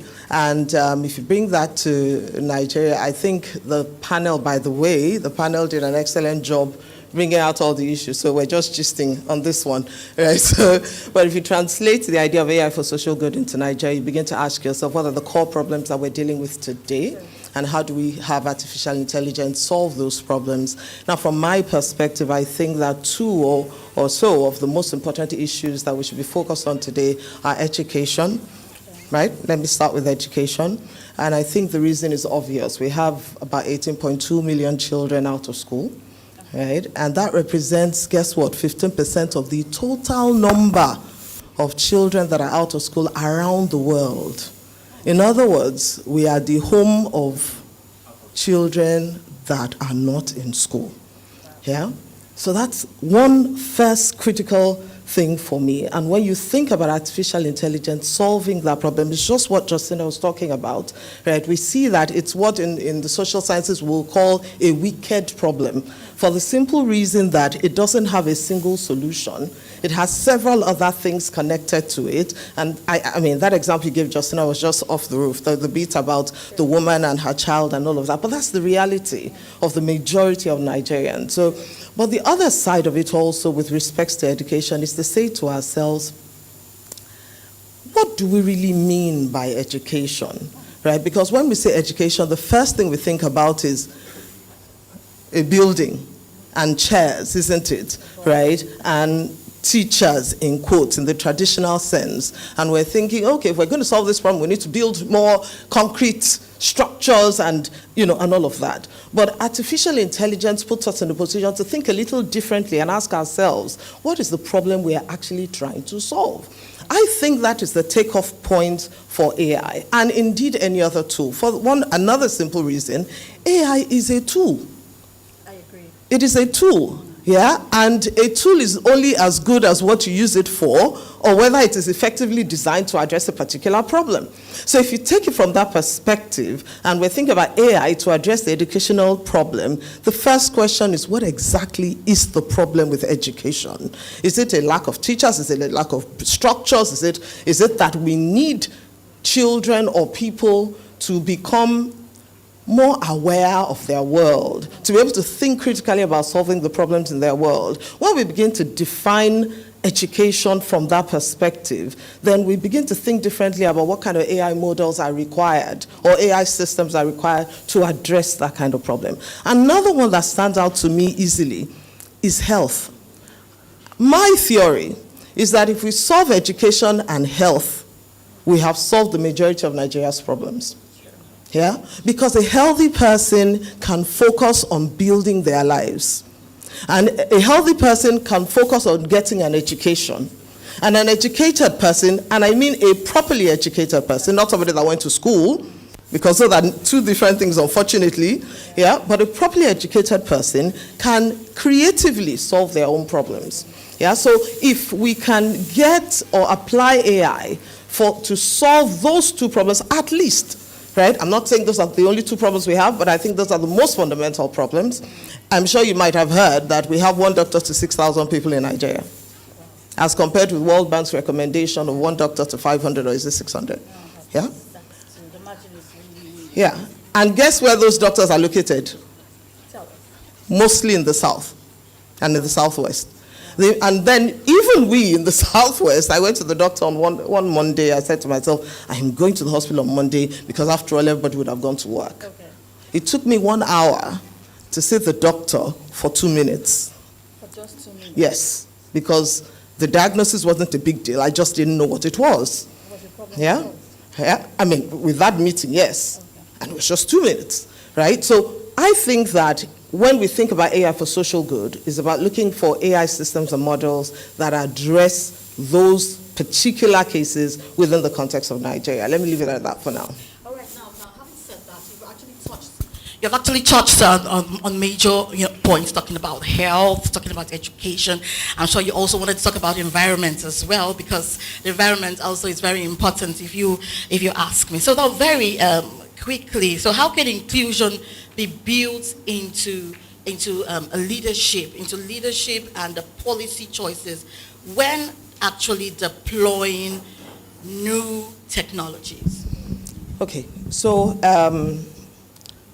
first thought, you see, by the time we're done, I'm going to sound like a broken record about understanding the problem. But I'm going to start with that again, for the simple reason that when we say we want to develop policies for AI, the first thing you still want to ask yourself is, what is the challenges we're experiencing? Where are we experiencing it? Who is experiencing it? How are they experiencing it?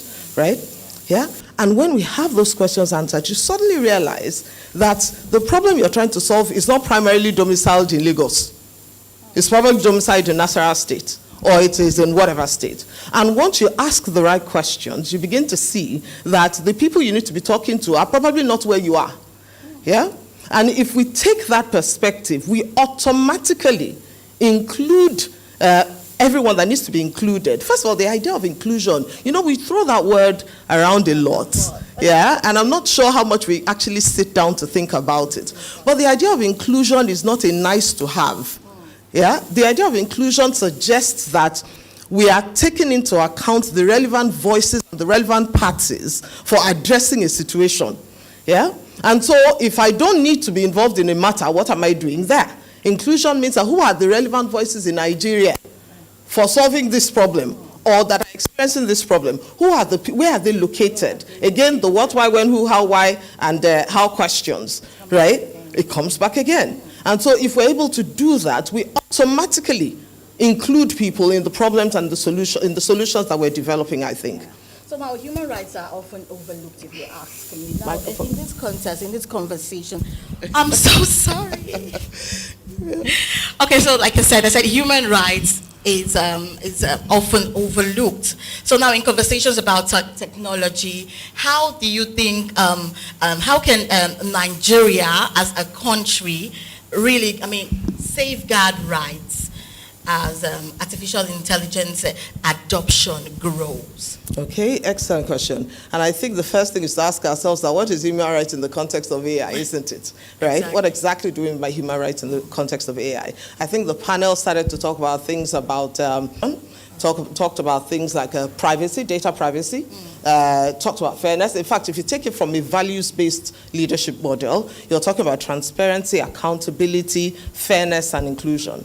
Right? Transparency means that when technology or AI is involved in the development of a solution, right, we identify that, yes, we did use AI to do this thing. Yeah? And the implication is that we then know how to interact with that solution, isn't it? Accountability is that somebody takes responsibility for whatever the outcomes of that solution or otherwise is. Right? We can hold somebody to account that, hey, this thing that has been deployed here, right, who is responsible for it? Okay. Yeah? What's the fourth one? Fairness. In the context, I'll use media as an example. Do not have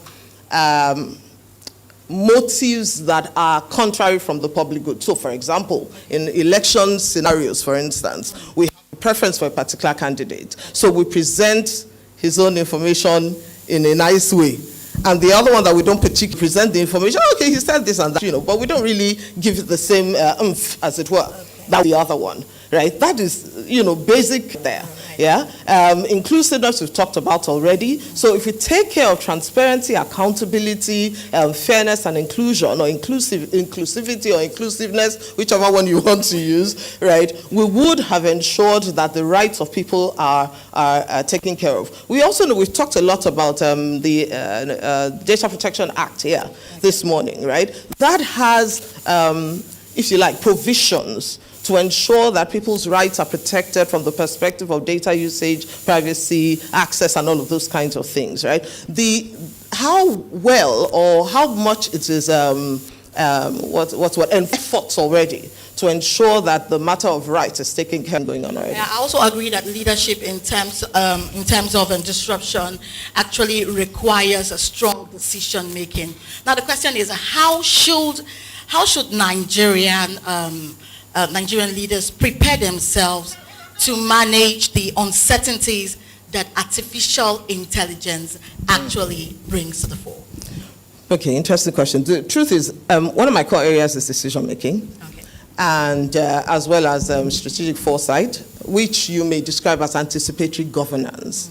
And one of my first thoughts is the fact that our leaders, our governments, in fact, leaders in any space, right, not just with respect to AI, but since we're talking about AI, need to build anticipatory governance capabilities.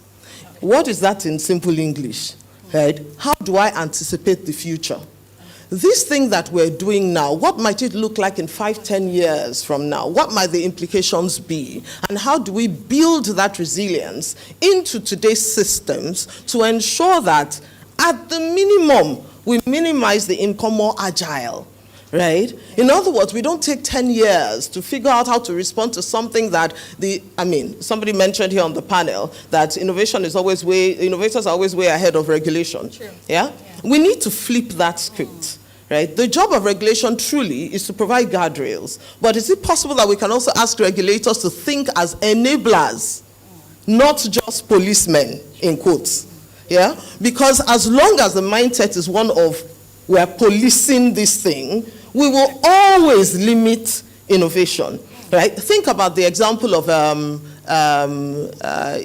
banking, right? And fintechs. Yeah, fintechs were running ahead. Yeah, and then the CBN and all the other regulators had to come and say, hey, where are you going to? Hang on, right? Who knows where we might have been right now if perhaps regulation had kept in step with innovation in the financial services sector. Yeah. Never mind that indeed we have still advanced to some, considerably from a fintech perspective relative to all the barriers and, all of that. Now the regulators are catching up, but the point is, can we, using anticipatory governance methods and foresight methods, say to ourselves, hey, this thing is likely to go in this direction, right? What should we be thinking about today to help ensure that it does not harm, it does not, but I think maybe one of the key issues is that, and it comes with the territory maybe, yeah, but as regulators, even the word regulator, regulation says, hey, stop them there. Kinds of limits, so it's the word itself has a limiting thing to it, right? Exactly. But I think we have to, our leaders, our regulators have to have a more agile mindset, a more open mindset. How do we, and hey, I'm an AI optimist, right? But like Charles said, we are not at all confused about the risks associated with it. But that's like everything else, isn't it? That's like every other innovation. And that's why our leaders and our regulators and, have to put strong governance mechanisms that do not hinder, but enable in place. That's very true. And I also know that indigenous leadership models are part of your research, right? Okay. Okay, Dan. So now, how might they shape, how might they actually shape some uniquely African approach to actually governing artificial intelligence? Okay, interesting question. I think that, first of all, the question is what do we mean by indigenous leadership models, right? Yeah. In other words, what is it that we do, and this is just my simplified way of saying it, what is it that we do in our communities, in our villages, if you like, ensure that the community is cohesive and does well and all of that, right? Yeah. Growing up, I remember watching Tales by Moonlight. Yeah. How many people watch Tales by Moonlight? Okay, so we know it was involved several different stakeholders. So nobody sat down. It wasn't a consultant sitting down somewhere and writing something and say, everybody look at it and comment. It was that lots of people, thanks to the minister and his team, gathered people from various, different stakeholders to say, hey, in developing this thing, what do we need to think about, right? What that does is that it automatically inspires buy-in, right? And that, we did this thing together, so we can own it, right? But when we come into those communities, those local communities or rural areas, and say, we have this nice thing here, technology, that's what it's called, AI, come and use it. On what and for what? Yeah? So those indigenous models help us to break down the trust barrier so that it is usable, accessible, and indeed, it even helps us. The AI we're bringing connects with the needs of the people, not the needs we think they have. Exactly. Because that's another thing with innovators. We design from the perspective of what we think is nice, not what people need. Yeah. Right? So I think that that's a value that things like those communities, the local conversation. All right, then, before we let you go, I think we'll take two more questions before we let you go. Now, but with rapid advances in generative AI, what new opportunities or risk does this open up for humanitarian work? Okay, interesting. I'm not in the humanitarian field. Everybody's not just a humanitarian, the Justinas, right? The risks are plenty in terms of, for instance, misinformation, malinformation, and disinformation, and all of that. So the risks are plenty in that regard, and we can go to, we can talk about that. But in terms of opportunities, it also means that people in the humanitarian space have more access in terms of information to the people. I mean, you can literally sit in Vancouver, right, and do a town hall, right, to try to understand the people that you're serving, and engage with them, So it opens the space in a way that allows people to engage across board, across boundaries. Let me tell you something also. I did, in relation to this humanitarian matter, so I did some work with the ILO around child labor in Nigeria. And I was supposed to go and do a presentation in Niger State, I think, and Ondo State. And I looked at it and I said to myself, Chai, I only know how to speak English in the Lagos Business School, and I'm supposed to go and present to Northerners that I don't speak a word of Hausa, other than, I don't know, maybe, Pidgin Hausa, let me put it like that, right? But I don't speak proper Hausa. I don't speak, even my Yoruba, when you get to the conch areas, the Yoruba you think you're speaking Lagos ceases to matter.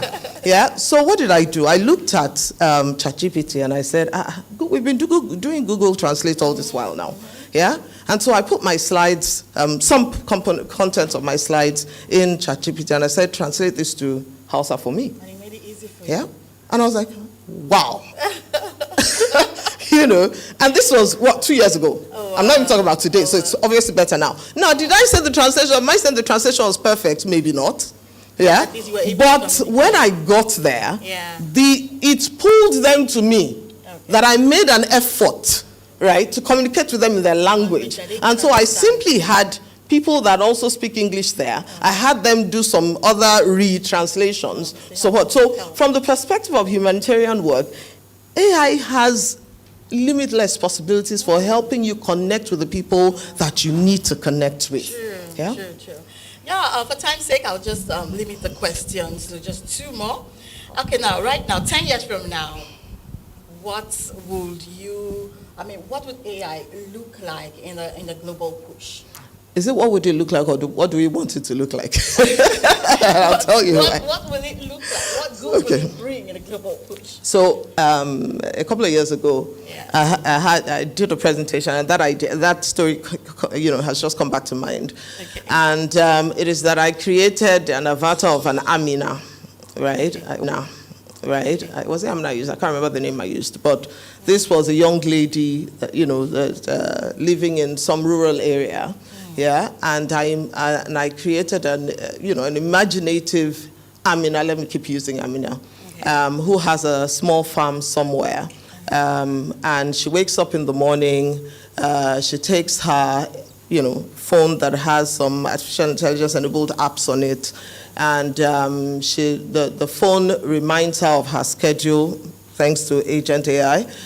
Reminds her of her schedule, and then says to her that, you need to check your farm now. And so she goes to her little farm, takes a photo of it, and thanks to an AI app on her phone, she can tell that some plants are not doing very well. And with the same app, she's able to reach the people that can give her possible solutions to what to do about that plant that is not doing very well. And as she gets ready to go to work, she gets a notification that her mother that lives just a few minutes away in the same compound is suddenly ill. And so she goes to the local community place that has been set up for you to reach out to some, has some database of health issues that you can use it to diagnose, right? And so she puts some of the symptoms in it. She gets an immediate diagnosis, and she also sends a message, somewhere where some medical person will eventually come, but she has an immediate first aid, as it were. She goes back, sorts out her mother, right, and then goes to work, knowing that, and she doesn't miss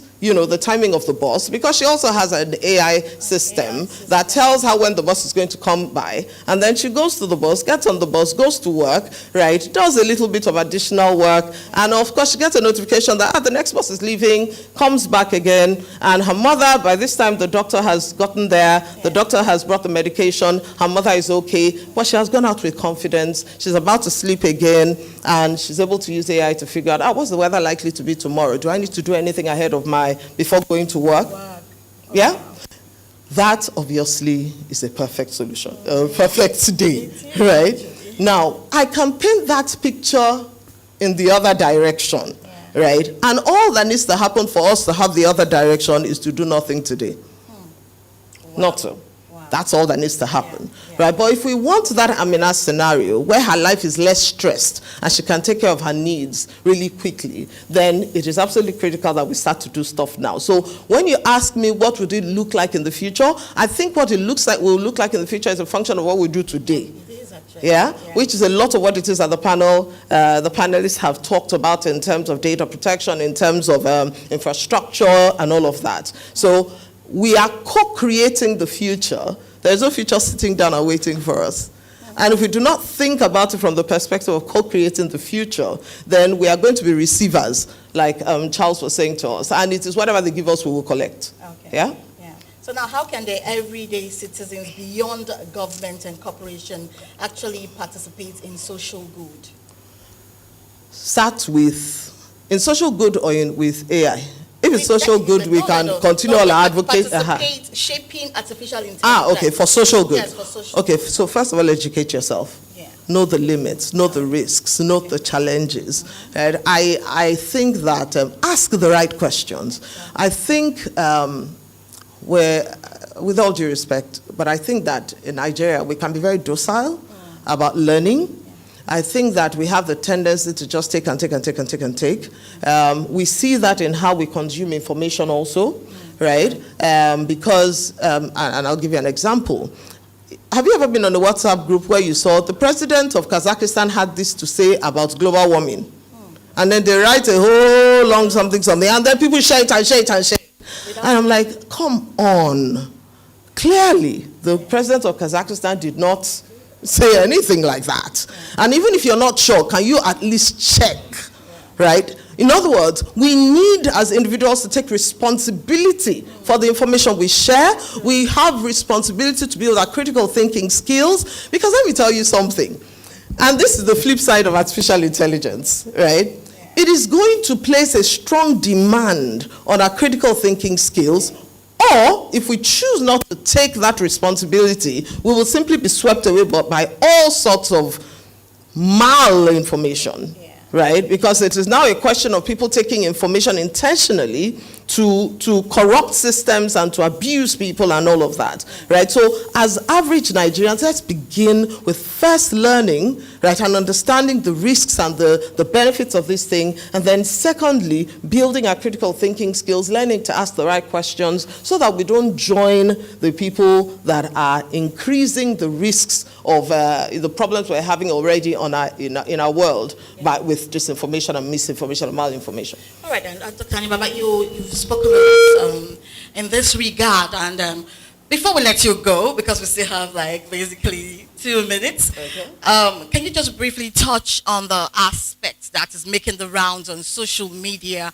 You know, you spoke a lot about education. You spoke a lot about health.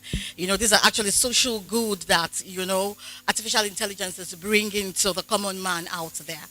Now, people will ordinarily just say that, you know, because of some things that are happening in the health sector, they do not necessarily need to go to the hospital. They will just turn AI or, you know, to ChatGPT to their doctors and all of that. So can you throw more light on that, on why people shouldn't just, you know, do so much reliance on that in that regard?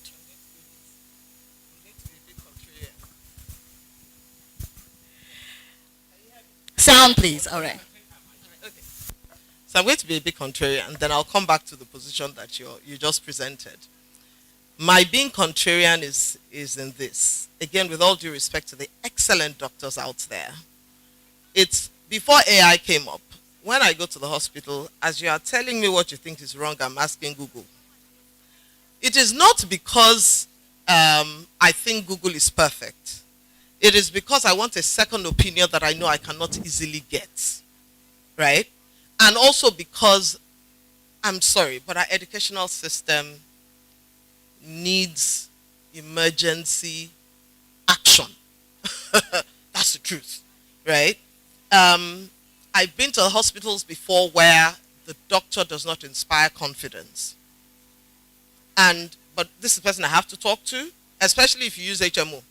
You know, we're not all, you know, if you use HMO, you have to deal with that. Now, so for you to say that I should tell somebody not to use Google at all. However, please go to the hospital and use Google or AI. Oh, they hallucinate. So you need to triangulate your information. They hallucinate. Why do they hallucinate? Because the way those models are trained, they are trained to predict what the next thing might be, or the next, for example, word in a sequence of words, right? And so if it is not taking account of your context, it can give you something and you think you have the solution. And so even in the use, so that's why I said I will be contrarian, then I'll come back. So this is me coming back now. Learn to triangulate your information. Look for 3 different sources before you say, yes, I have the solution. Artificial intelligence cannot absolutely solve our problems yet. And I always say yet because how many of you knew that we'll be where we are today with AI? Somebody did like this. Okay, noted. I will pretend I didn't see your hand. But the truth about matter is that for many people it's been surprising, the extent to which it has gone. And so the summary of it is that please triangulate your information, whether it is AI, whether it is Google, whether it is anybody, triangulate your information. Get 3 different sources at least before you take a position on a matter. Yeah? Oh, can I use the mic, please? Thank you so much, Dr. Nibaba. Dr. Nibaba is a faculty member at Lagos Business School, and she's been able to educate us on social good. And I'm sure that we all, as a matter of fact, learned a thing or two from everything that she said in this session. Although the time is up, we will not be able to take questions again. I'm so sorry about that. We'll just let Dr. Nibaba go. Thank you so much. It's been an awesome session. Thank you. Thank you so much. Thank you so much. I think it's been such learning for me just listening to Dr. Nibaba. And I wanted to just say 2 things very quickly. Firstly, as a journalist, one of the hopes that we have is that people will get so frustrated with the information that is generally available because it's unreliable, because it's trash, and they will come to the traditional media once again. That's a hope. The other point I'd like to make was you spoke about regulation and how somehow there might be a misnomer about that name. At Business Day currently, we are interrogating the concept that regulation is actually for growth rather than constraining growth, which is much of what we see in Nigeria, where the LASMA people sit down from you whom they should be helping until you're so confused that you're breaking the law and they come after you with vengeance. Some years ago, when the central bank was still struggling with the concept of fintech, but most importantly, mobile money, working with Ford Foundation, we convened our own central bank governor with a former governor of Kenya that enabled M-Pesa. And that opened my eyes about how regulation in different economies or different environments is undertaken. The Kenyan former governor said, when M-Pesa started, their attitude was, we don't understand this, but it will be inimical to stop them. So we'll give them an approval in principle. You go. If we find anything that is dangerous, we'll come after you. And that was how M-Pesa was enabled. In our own situation, I won't mention the institution now, instead on knowing, and it took years, and they put their leg down on all the innovation that, as you said, who knows if we allowed it, where we will be today. I think it's very important that in our own different spheres of influence, that will begin to make the point that we all can make a difference. Where you can talk to somebody, talk to somebody. Government is not about stopping progress. It's about ensuring that progress would happen inclusively, happen without any danger that is not meant and that other people, rather than be part of the progress, are suffering from progress. So, Prof, I'd really like to thank you so much for your intervention. We benefited a lot, and I hope that going forward would have more people like you who speak, to ensure that the future that we crave, that we all co-create it together. Thank you very much, Prof. Thank you. Thank you. Thank you so much, Publisher. And now, very quickly, we'll move on to the second panel session. And in this panel section, we have the privilege of having Dr. Yates. Sorry, I beg your pardon. Oh my God. Excuse me, just a minute.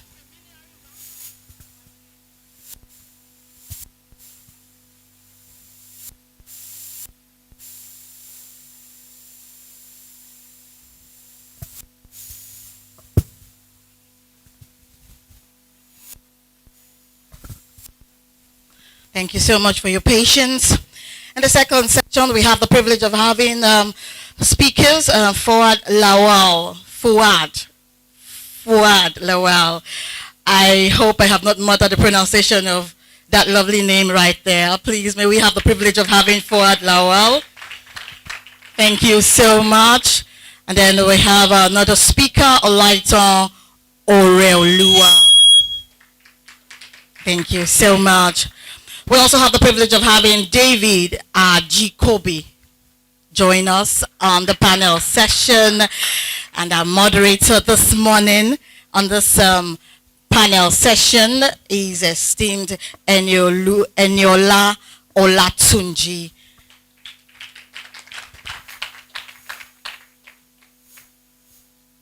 Eniola Olatunji, I won't forget to say, as a panelist, as a moderator, is from BusinessDay.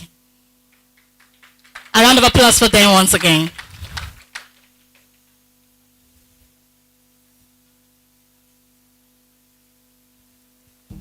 Good afternoon, everyone. Thank you for waiting this far. As a journalist myself, it's so interesting for me to be moderating this panel, because this panel is going to be about how AI is affecting journalism. And before I start, just before I came online, I was on Twitter scrolling, and then I saw this post about how people get ready to lose your jobs because of AI, and there were politicians, there were doctors. Thankfully enough, there were no journalists there, so I have my job. So to start this particular session, I'd like to start with Fuad. As someone who governs, or let's say leads a newsroom itself, what are some of the transforming AI editorial workflows that you've seen? And what considerations should media houses in Nigeria keep in mind as they adopt these tools? I mean, even as a journalist myself, we know some of the tools we use, but you as a leader, what are some of these tools? Okay, working. Hi everyone. I think first of all is to understand how to think about it. Fundamentally, I think that AI, or more specifically as we like to talk about it now, generative AI, fundamentally does two things, right? It either supercharges our productivity, whatever we're doing, right, or enhances an experience, right? I think the biggest thing that is happening is literally the question of, like, who is a journalist? What is journalism? What is the job of a journalist, right? So, for example, one of the jobs of a journalist is writing explainers, right? You are an individual with very, very limited perspective, human perspective. And you have this tool that is quite frankly trained on a vast amount of knowledge of the world. All things being equal, right? Who will produce the better explainer, right? And so these are the kinds of things that I find that we are having to ask ourselves, right? In the context of like, who is a journalist? What is the job of a journalist? And so when I now come specifically to the workflows, one of the ways I like to like speak to the newsroom, and I've only been in the newsroom a few months. I always like to insist interim because I don't want them to get used to the idea that I'm going to be there forever. But the journalist's job is to find the things that no one else can find. No man, no machine, fundamentally. And if a machine can do everything else, I genuinely encourage people to take it seriously and figure out how it can help them do those things. So for example, one of the things that newsrooms worry about or journalists worry about is, oh, how should I pull off my SEO stuff? SEO is fundamentally you like teaching the machine why it should prioritize your article, right? There's a very high chance that if you're trying to really, really craft a strong SEO headline, you should be using a machine, right? The machine understands context, understands search intent. If you're trying to transcribe stuff, yes, there's always the issue around Nigerian accents and all of those things, but you can literally see the models get better every week. And the most important framework I always tell the newsrooms to think about is anything you are doing, right, that can be done by something else, we need to start building and designing the workflows to allow it to be done by something else so that you can spend more time doing journalism. You can spend more time interviewing people. You can spend more time actually going out for stories, right? I can literally, I was trying to really, really stress someone on the team once, a few months ago, and they're written this newsletter that they were so proud of, right? It's a curation newsletter. And then I was like, how long did they go? I said, oh, curating everything, oh yes, 7 hours. I just shared my screen, and I generated a newsletter as good, like 2 minutes, complete with this house style, complete with the copy and voice, complete with everything. Because tools can do these things. So if tools can really do these things, genuinely, like, what is the job of the journalist? Once again, yeah. Oh, thank you very much. So you're saying that so for roles or things that can be done by machine, we should let the machine do those roles. Yes. Yes. So I'd just like to ask across the panel session, what are some pressing challenges or opportunity AI presents for Nigeria information ecosystem today? We can start from you. Thank you very much. So I am a journalist. I've done different things, TV, radio, you name it. After 2015, when I was doing a master's thesis at the Pan-Atlantic University, I was already thinking about media enterprises, right? In fact, it was the master's in media enterprise. And one of the things we were looking at then was that how is the media going to change, not in 5 years, but in 10 years, right? And what we are seeing now with, and the opportunities rather, what we are seeing now with AI is that AI is going to change how media houses engage, in fact, their content. It's going to change how they engage with their audiences, and it's going to change how, even in their revenue systems. And I'll give you an example. Many of the AI tools that we use now, particularly the big ones, Gemini, ChatGPT, and the rest of them, they actually use Nigerian content, Nigerian copies from Nigerian newspapers or whatever it is, media houses, to train their models. This morning, so for example, one of the things I've done in the past that we still collaborate with Google, Meta on what they do. So as I'm speaking to you now, in the next couple of weeks, you are going to see a button on your ChatGPT, on your Grok and other places where you are going to say, fact check me. That is the model saying, because the model itself knows it's hallucinating. So if there's something wrong, or you feel that this might be incorrect, how can you fact check me? And I'll give an example. This morning I was trying to do something on GPT, and it gave me a Wikipedia. First thing I do is I go to the source. It gave me a Wikipedia source, and I was like, okay, first, as a fact checker, that's usually one of my red flags. And I went and I realized that, of course, it was wrong. And what I did immediately was, because I had the back-end thing that we go to, was to say that this sourcing is wrong. So, generally for the media, the opportunities are enormous for us. And I think for us to start thinking innovative, like Dr. Anibaba said, that don't wait till the next big thing comes. What are we developing right now for ourselves in Nigeria? If I were to ask this room now that list 5 innovative media companies in Nigeria, can anybody give me 5? When I say innovation, in terms of how they are looking at their data, how they are looking at their content, how they are looking at their audiences. And if we don't have that kind of data, and Fuad is here, he's doing something very fantastic with archive.ng, right? A lot of people don't understand how that is going to be very, very game-changing. The articles you saw in the 60s, in the 70s, in the 80s, are going to be what? Online. They are going to be, not just online, they are going to have digital forms.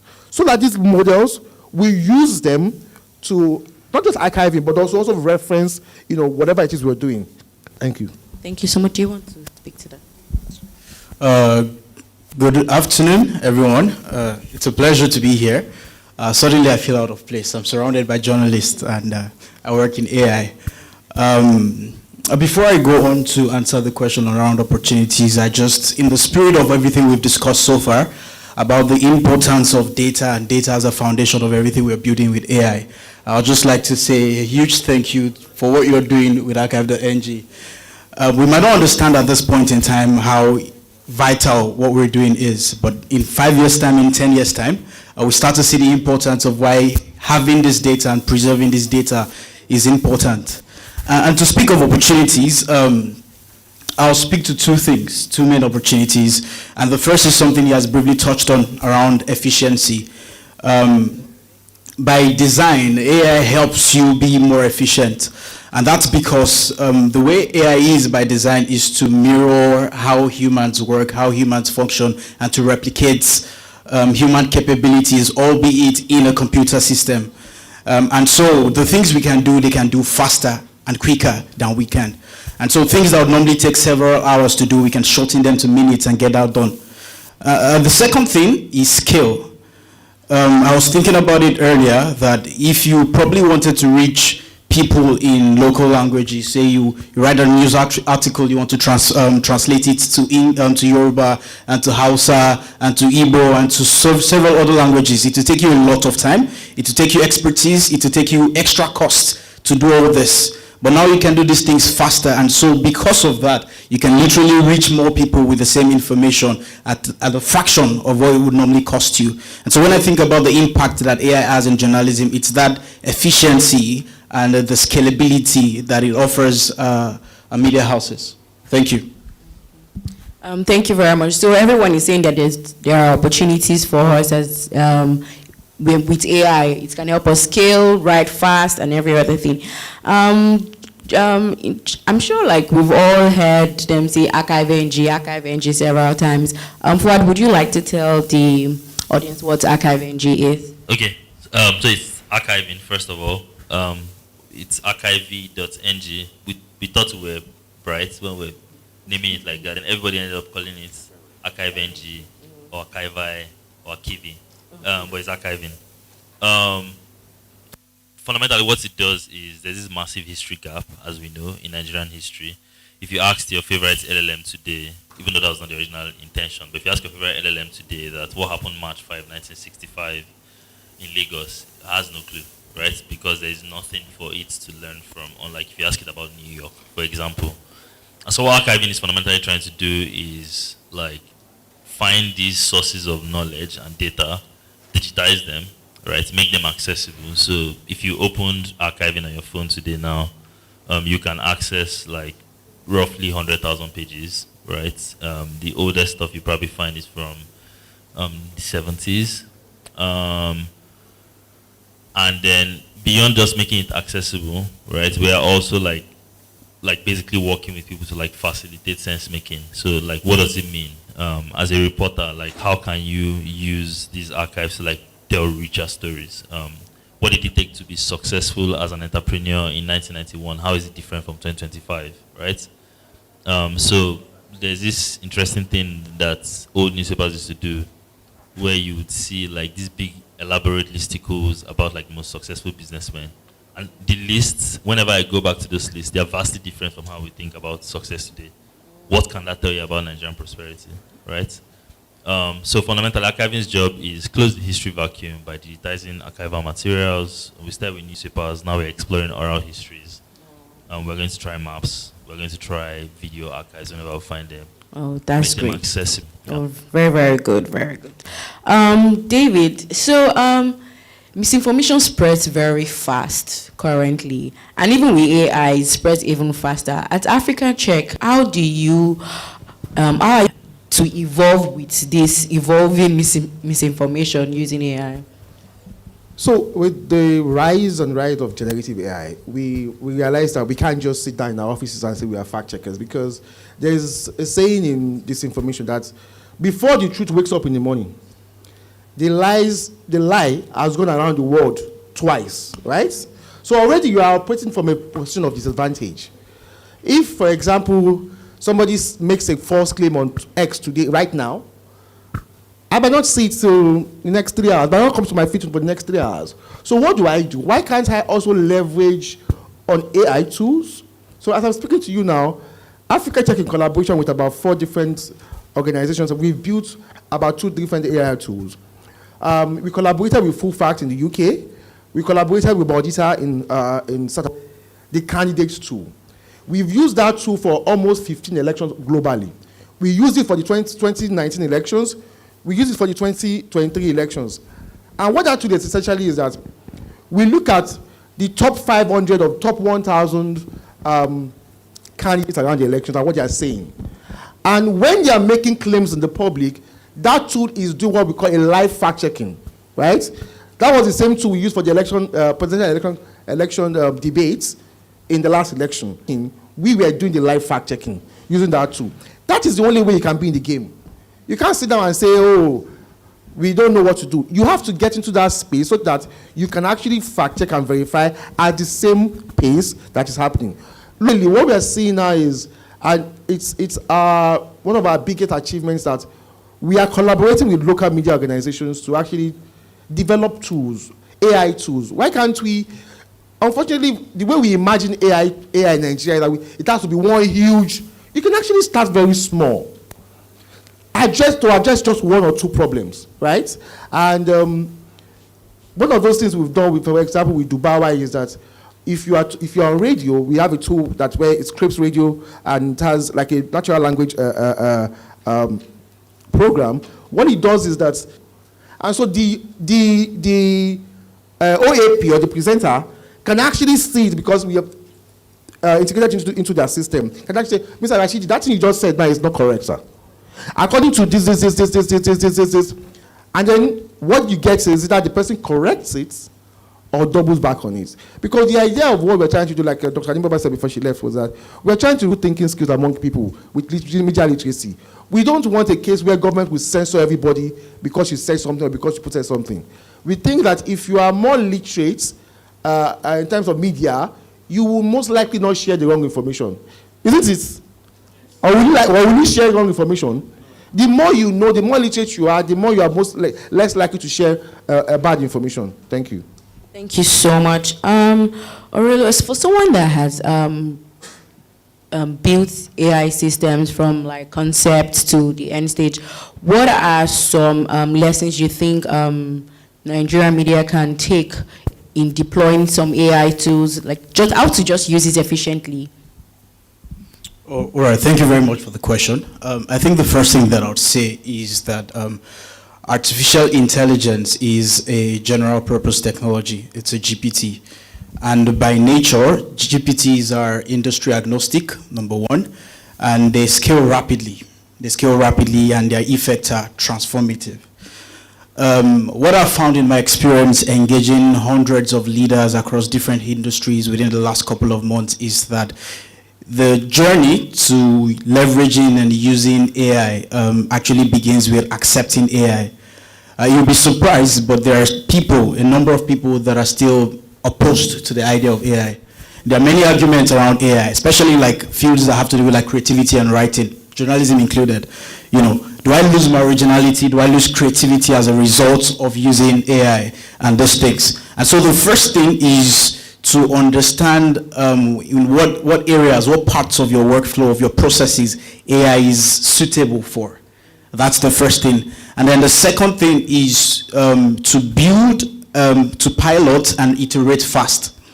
We're working with a technology that, you know, we've not experienced this. I've been in tech for a number of years now, and the rate of change of AI is incredible. You could say something is the way last week, and by this week, it's changed and it's something else. So we're working with a very rapidly evolving technology. And like the mention of the first panel, sometimes regulation is playing catch up to it. And so you want to ensure that before you build and scale, you want to test first. So start small, review what you've built, and then scale it across board. So you don't deploy something that isn't ready or mature enough. The second thing is to have an ethical framework around how you use AI. There are exciting things about AI, but there are also very disturbing and scary things that AI could do. And if we left people to themselves to determine how they use the technology, the world would descend to chaos. One of the fastest areas where AI has been explored, the use of AI has been explored, is in weapon systems. People are trying to develop or seeing how they can develop autonomous weapons. But we need to have regulations, like how do we ensure that this technology benefits the greater good of humanity, and building this into your ethical framework on the areas the organization is going to, how we're going to use AI. These are our guidelines, these are our principles, or we're going to deploy responsible AI. Models are going to be transparent and explainable, and building from this core rather than being reactive and reacting to catastrophic effects of deploying or using some AI cases. So that's something that's very important. First, you start small, you build a very small model, you iterate before you scale. And secondly, ensure that you're working or building from a predefined ethical framework for the use of AI. Thank you. Thank you. You already answered one question about creating ethical framework for AI. Forward on to you.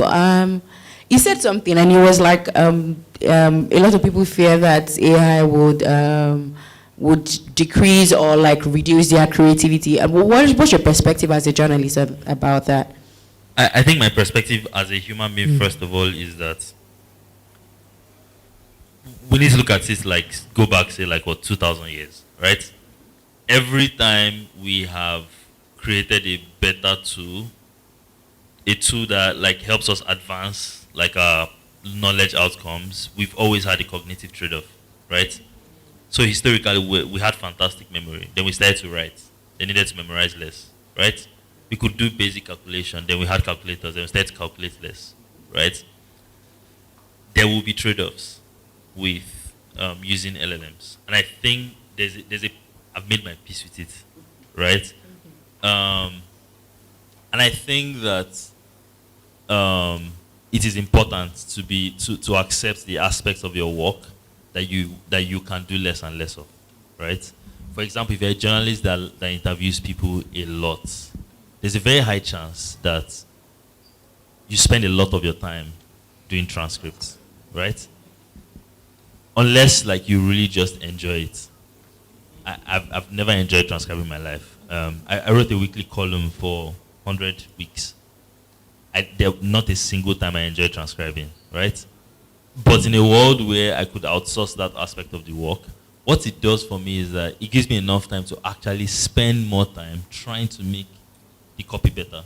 So that time that is freed up is actually time gained for more important cognitive work. Thinking about the framing, thinking about all of these things. There's also, for example, I imagine there are editors in the room, right? As an editor, there is some copy that your reporter sends to you that you're like, this is not what I signed up for, right? Because you just feel like it shouldn't be your job to be like reviewing like basic line edits, because you can now spend that more quality time even interrogating, like doing stuff like developmental editing, interrogating the framework of the story, like why it matters, why it should exist. One interesting thing that when I was trying to like explore a fact-checking scenario within the newsroom was the basic framework that I use with fact-checking is that every claim must be fact-checked. So it's like a claim is a logical thing. It is logic, and so you tell it like what are all the things to fact-check in this article, and if you had to review that by yourself, right, you probably like spend hours reviewing it. But like when I was trying to test it in the newsroom, like in a few minutes we had 34 claims in a 2,000-word draft to fact-check. Imagine how long it would have spent to you as a fact-checker, for example, to have to review every sentence one by one. Now, it doesn't mean you will not review. It just means that now you are moving way faster than you could have moved the first time. And I know we talk about like things like the industry. Like I feel like just focus on the micro, like the very, very specific. What is the next story you're working on? What are the ways and processes that you use in how you work? How can you like make this model do that for you, right? It's as little as saying that, oh, I'm an editor now, right? I don't know, does anybody here use, say, Gemini, for example? Okay. Does anybody if you use Gemini, raise your hand, please. Great. I don't know if you are using like a Gemini Pro, maybe like in the context of workspace. So like there's this small feature on Gemini called gems, and I think everyone has it. Every Gemini has it. A gem is basically like, it's almost like a tiny assistant, right? You go there and you say, every time I say, let's edit using Business Day style guide. Make sure you do this, make sure you do this, make sure you do this. Before you respond and give me your edit notes, scroll the internet first, fact check everything. And what ends up happening is that as an editor, when you design these processes, for example, for your reporters, you're getting better drafts. You're spending less time worrying about why is this spelling nonsense, and spending more time worrying about like why does this story deserve to exist? What are the questions we need to ask?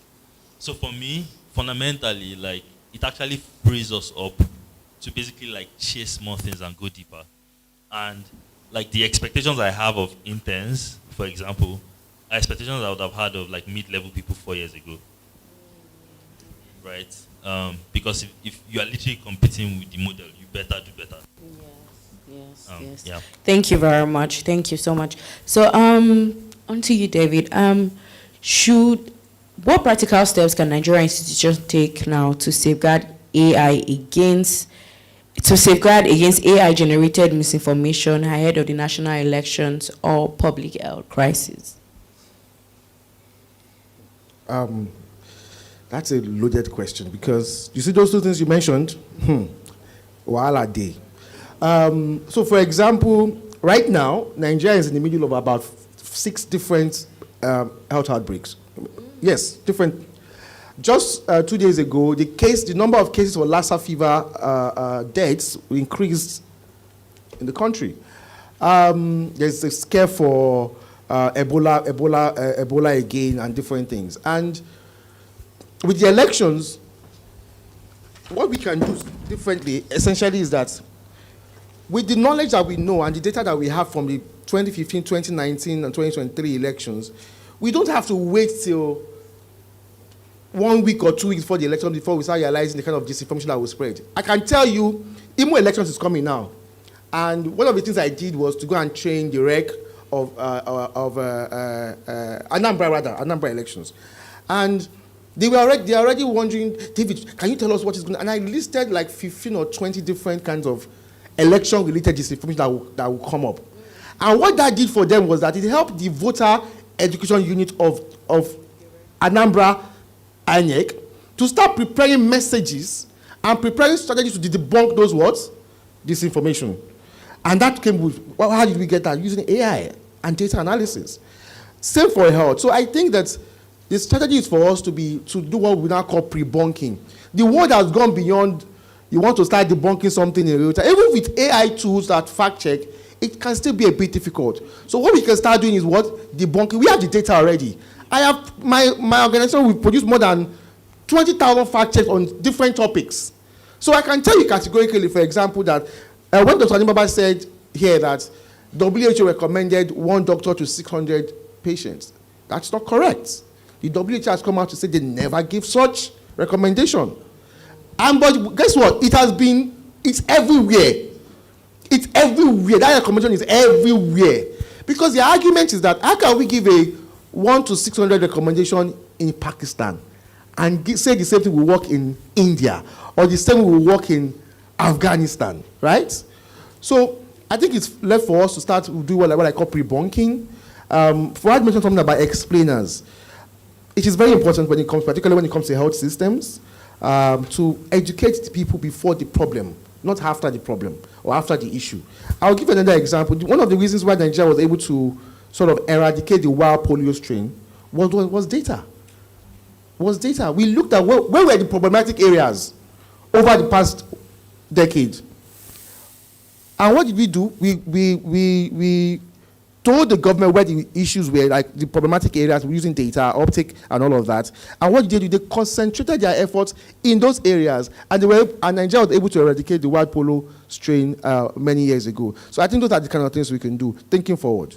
Thank you very much. Mine works. Thank you.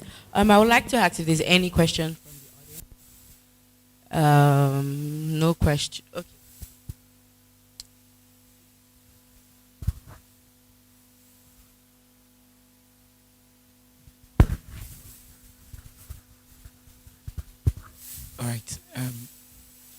All right, thank you very much. Forgive my voice, it's quite cracked. All right, you spoke about politics and how AI can actually be an enabling tool to, help make it better in the political sector. But then you and I know how manipulative data is in the political sector. And since AI is completely driven on data, how do you think AI can actually, or what mitigations can actually be put in place to actually combat manipulative data over, in quotes, fact-checked data? Because we talk about political results, for instance, in the presidential election, we see so many propaganda in every election here. And I think for the very first time in Nigeria, we're going to be looking at data because of the advent of AI coming into the whole sector, playing a very, very big role in all of the sectors. So with this in mind, what mitigations are we putting in place just to ensure that manipulative data doesn't supersede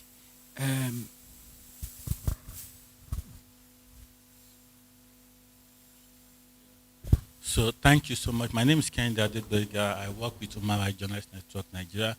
I want to commend the amazing work that everyone on the panel is doing, but I'm really concerned about how do we get investment into the work to be able to do this amazing work, because we can know with archiving, I can't imagine how much investment, fund that you need to be able to do it.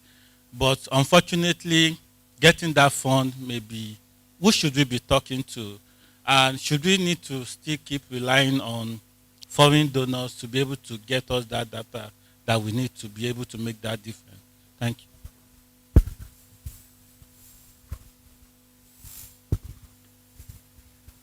So a couple of things come to mind, right? With generative AI, which is what we use most in Africa. We are still learning a bit when it comes to predictive AI. But with generative AI, we've seen cases in South Africa, Nigeria, Kenya, where politicians have been able to use it effectively to weaponize information.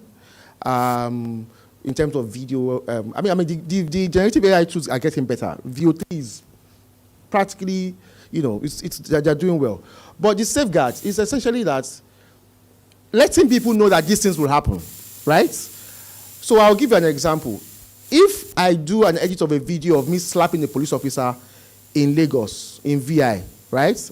And it looks like Ajikunle, some of us can tell that this might not be. But imagine if I put it in Shaki, somewhere in Ibadan. Wouldn't they believe it? though, because of the level of media literacy might be lower in that place than Lagos. Are you with me? So one of the things we're also trying to do is also to say, look, before the election, ladies and gentlemen, you're going to be seeing this. These are the ways you can tell if, I mean, we've gone past the days where, you know, if you see generative videos generated by AI, they will have 4 fingers, 3 fingers, which is, they're getting better, right? But the good thing is that some of us are also engaging with those organizations to say, is there a way, for example, that you can begin to hold people accountable or ask people to use your tools in a very ethical way? I'll give you an example. Now, if you use some generative AI tools, they will have a watermark.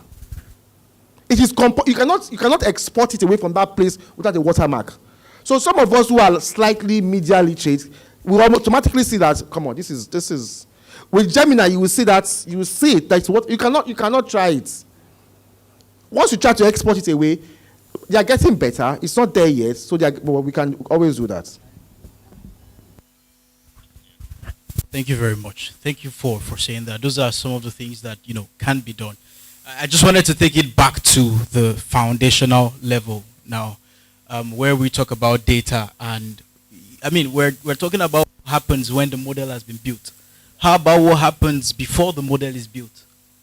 There is not a single tool that we have out there, Gemini, Claude, Grok, ChatGPT, that doesn't have a bias.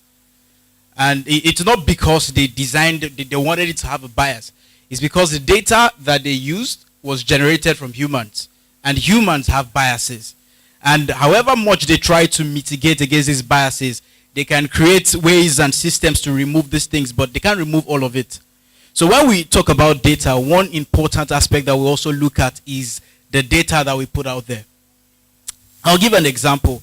I found myself in a situation as a Nigerian where some decisions, I fell victim to certain decisions around stereotypes about Nigerians. And that's because most of the things that are out there, most of the data that is out there about Nigerians is what you find. For example, if you went on Google and searched Nigerians and pick any Southeast Asian country, the probability is that you most likely find a news article about a Nigerian that was detained or arrested for committing a crime. Pick any other country, pick Western European country and put it there. It's a different article you see. Is it that these guys don't commit crimes? No, but the information that is out there is that, okay, this is what Nigerians are known for. And like, these are the things that we need to correct before we even start talking about like practical steps to resolve outcomes or outputs of models. We need to think about our data as well. From structured data that has to do with like databases that the government has to regulate, you know, we'll talk about open data policy, to just general information around the population about putting things out there. And that's why, you know, I commended him previously on the work that they're doing in putting out information out there so that the data that we have there, the information we have there is representative of who we are. Thank you. The funds will never come. He's operated that assumption. There are a couple of real examples. When I first time I joined Big Cabal in 2018, Thomas planned to raise money for the company to start. And it was like, if you wait for the money, you should just start. He didn't finish raising until mid-2020. If he did not start, like, Big Cabal would be much more like further behind, right? Like archiving did not start. We figured out, we didn't even know where we were going to get the money. And so the real question, it sounds very, very aspire to perspire, but the real question is, how badly do you want it to happen? And there's only I want it badly or I don't want it badly. Like, that's all. So just assume the funding will not come and just get started. Like the smallest scale, the smallest way possible. Like there has to be like a real grudge against the problem. And that's how I see it. Yeah. So I didn't tell you how to find money. I'm just telling you to just go and start. Thank you. Oh, so before we close this panel, so throughout the event, today's event, when we are mentioning AIs, we've heard Gemini, Grok, all of those things. Can we mention like real, like AIs that people are not very familiar with, but like helps, like just one that you use day to day that everyone is not familiar with, just so everyone will just learn. Because I've seen somebody use on Twitter, she's trying to design her house, and then she changes like the color, the paintings of the wall. She uses AI to change the paintings of the wall, and it helps her decide which one she would like to use better. So just one AI tool that you guys would recommend to everyone to check out. Yeah. To be honest, you're fine with just one, like your existing model. But instead of like the two, like we frame it as the use case. So I do this thing where if you have the desktop app of ChatGPT, right? When I'm entering meetings, is my meeting recorder. And personally, hope it's a safe space, I zone out a lot, right? And so what happens is that I can always, once the meeting is over and I end the recording, it just transcribes it and labels it. I can even like edit the names of the people who spoke. And I can just go and say, oh, what were the conclusions of this meeting? I've forgotten. And it's like, oh yeah, you're doing this, this is your task, this is this person's task, and all of those things. I use it, I found out like 2 Saturdays ago that in fact, my eyes are actually bad and I need to get glasses. I thought that my eyes were fantastic. I was at my dentist appointment. I asked permission, I recorded the conversation. I took the transcripts, poured it inside ChatGPT, poured my prescription inside, and I'm like, oh, what does this mean? What does that mean? What does that mean? What does that mean? By my second appointment, I sounded like a very brilliant person, right? So it's like you literally need to think of it like a second brain that just stretches the elasticity of your own thinking capacity. So like, just use the one you have. Yeah, I'll also too with what Fuad said. So, but I will also promote, if you're a journalist in the room, please look up Full Fact AI or Candidates AI. It's a fantastic tool for journalists when it comes to fact checking and verification. I also use Perplexity AI, right? Because it provides a lot of context, particularly local context. Like, if I wanted to know what's happened with weight here, the violence in Ibadan, decades ago, it would provide that local context. But like Fuad said, it's really about how you use the one you have. Many of us are now prompt engineers. We don't know it yet.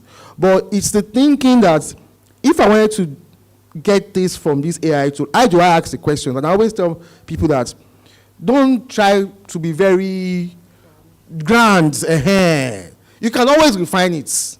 I'm looking for ABCD.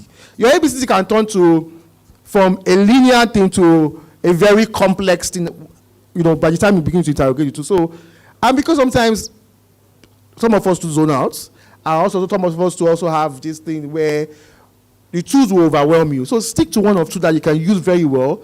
I'd rather be a pro user of ChatGPT, a paid-for version, Perplexity AI, a paid-for version, than use 25 different tools that are free. That's it. Thank you. All right. So I think I'll just recommend a new tool. It goes back to what they've said about understanding the use cases, doing your prompts, right?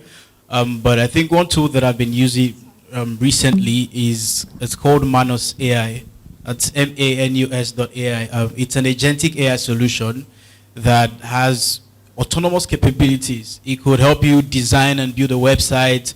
It could do a full compile a research report for you by itself. You just need to give it the prompt and then it does it for you. And it's a fantastic tool, especially as a journalist. If you have to draw, if you have to do some research and you need references for the research, it's a fantastic tool that I think you should check out. Thank you so much, everyone. We've come to the end of this session. Thank you for listening. I want to thank you so much. Thank you for this panel session. Before you go, please, I want you to just pose for the camera. I need a director, BusinessDay Foundation, to be with you in this photo session. Thank you so much for this session. And this session just spoke about AI and the information ecosystem in journalism, misinformation, and media ethics. We had Fuad Lawal, the editor-in-chief, Tech Cabal, And we also had Olaiton Oralua, Head of Strategy, AI in Nigeria, and David Ajikobi, Nigeria Editor, Africa Check. It was a wonderful session. I want to thank you guys so much for a very result-oriented session. Thank you so much. And then before we have the vote of thanks from the Director, Business Day Foundation, we want to thank KPMG, our partners, Digital Equity, Olaniwa Ajayi, and Wigwe and partners. Right now, let's make welcome our Director, Business Day Foundation, Lily Adimefe. You're welcome. A round of applause, please. Thank you so much, Destiny, and to all our other moderators, Eniola, Bethel. Thank you for steering these powerful conversations. Ladies and gentlemen, distinguished guests, partners and change makers, as we bring this day to a close, I want to begin with a simple but profound word. Thank you. Thank you for showing up, not just physically, but intellectually and purposefully. Today, we didn't just talk about AI, we talked about access, equity, and the kind of Nigeria and future we want to build, one where no one is left behind. This summit was born out of a conviction that technology must serve humanity, not the other way around. That AI, when deployed ethically and inclusively, can be a tool for justice, for opportunity, and for transformation. We've heard from policy shapers, entrepreneurs, media, educators. We've explored the possibilities of AI in education, healthcare, media, finance, and governance. But beyond the panels and the presentations, what we've truly done today is plant seeds. Seeds of collaboration, of innovation, and of hope. At the Business Day Foundation, we want to be part of bridging Nigeria's digital divide and unlocking the full potential of our people, but we can't do it alone. The work ahead requires all of us, government, private sector, civil society, and media, to move from conversation to commitment, and from commitment to action. So as you leave here today, I ask you to carry this momentum forward. Let the summit be a beginning, not an end. Let it be the spark that ignites new partnerships, policies, and possibilities. Speaking of action, I'm thrilled to announce that planning is already underway for the Business Day AI Summit 2026. This is our pilot edition, and next year we hope to go bigger. We're creating a space not just for, you can clap. We're creating a space not just for dialogue. We intend to make it bigger and more inclusive even. So if you're a partner, a builder, a funder, we want to hear from you. Let's co-create something, a platform that doesn't just talk about innovation, but actively accelerates it. I especially want to thank our partners, without whom none of this would have been possible. KPMG, Wigwe and Partners, Olaniwa Ajayi, and Digital Equity Africa, and Tech Kabbalah media partners. Let us build a Nigeria where every child, woman, youth has access to digital learning, where every entrepreneur can scale with smart tools, and where every citizen can engage, participate, and thrive in a connected world. On behalf of the Business Day Foundation, I thank you again for your presence and your belief in a better future. We are honored to walk this journey with you. Thank you, and see you at the next summit.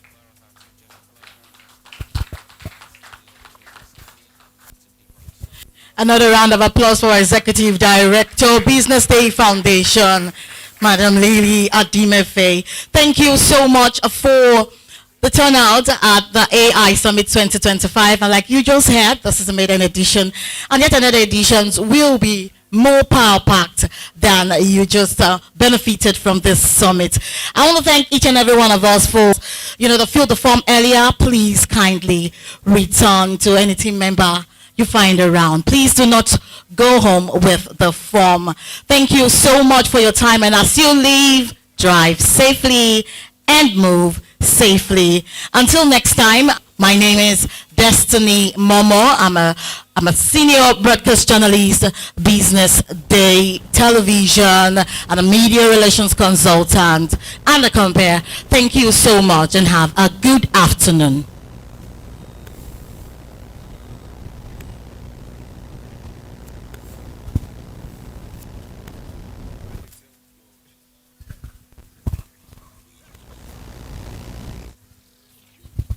designed to keep you informed and empowered. From exclusive articles to in-depth market trends, the app delivers the stories that matter most.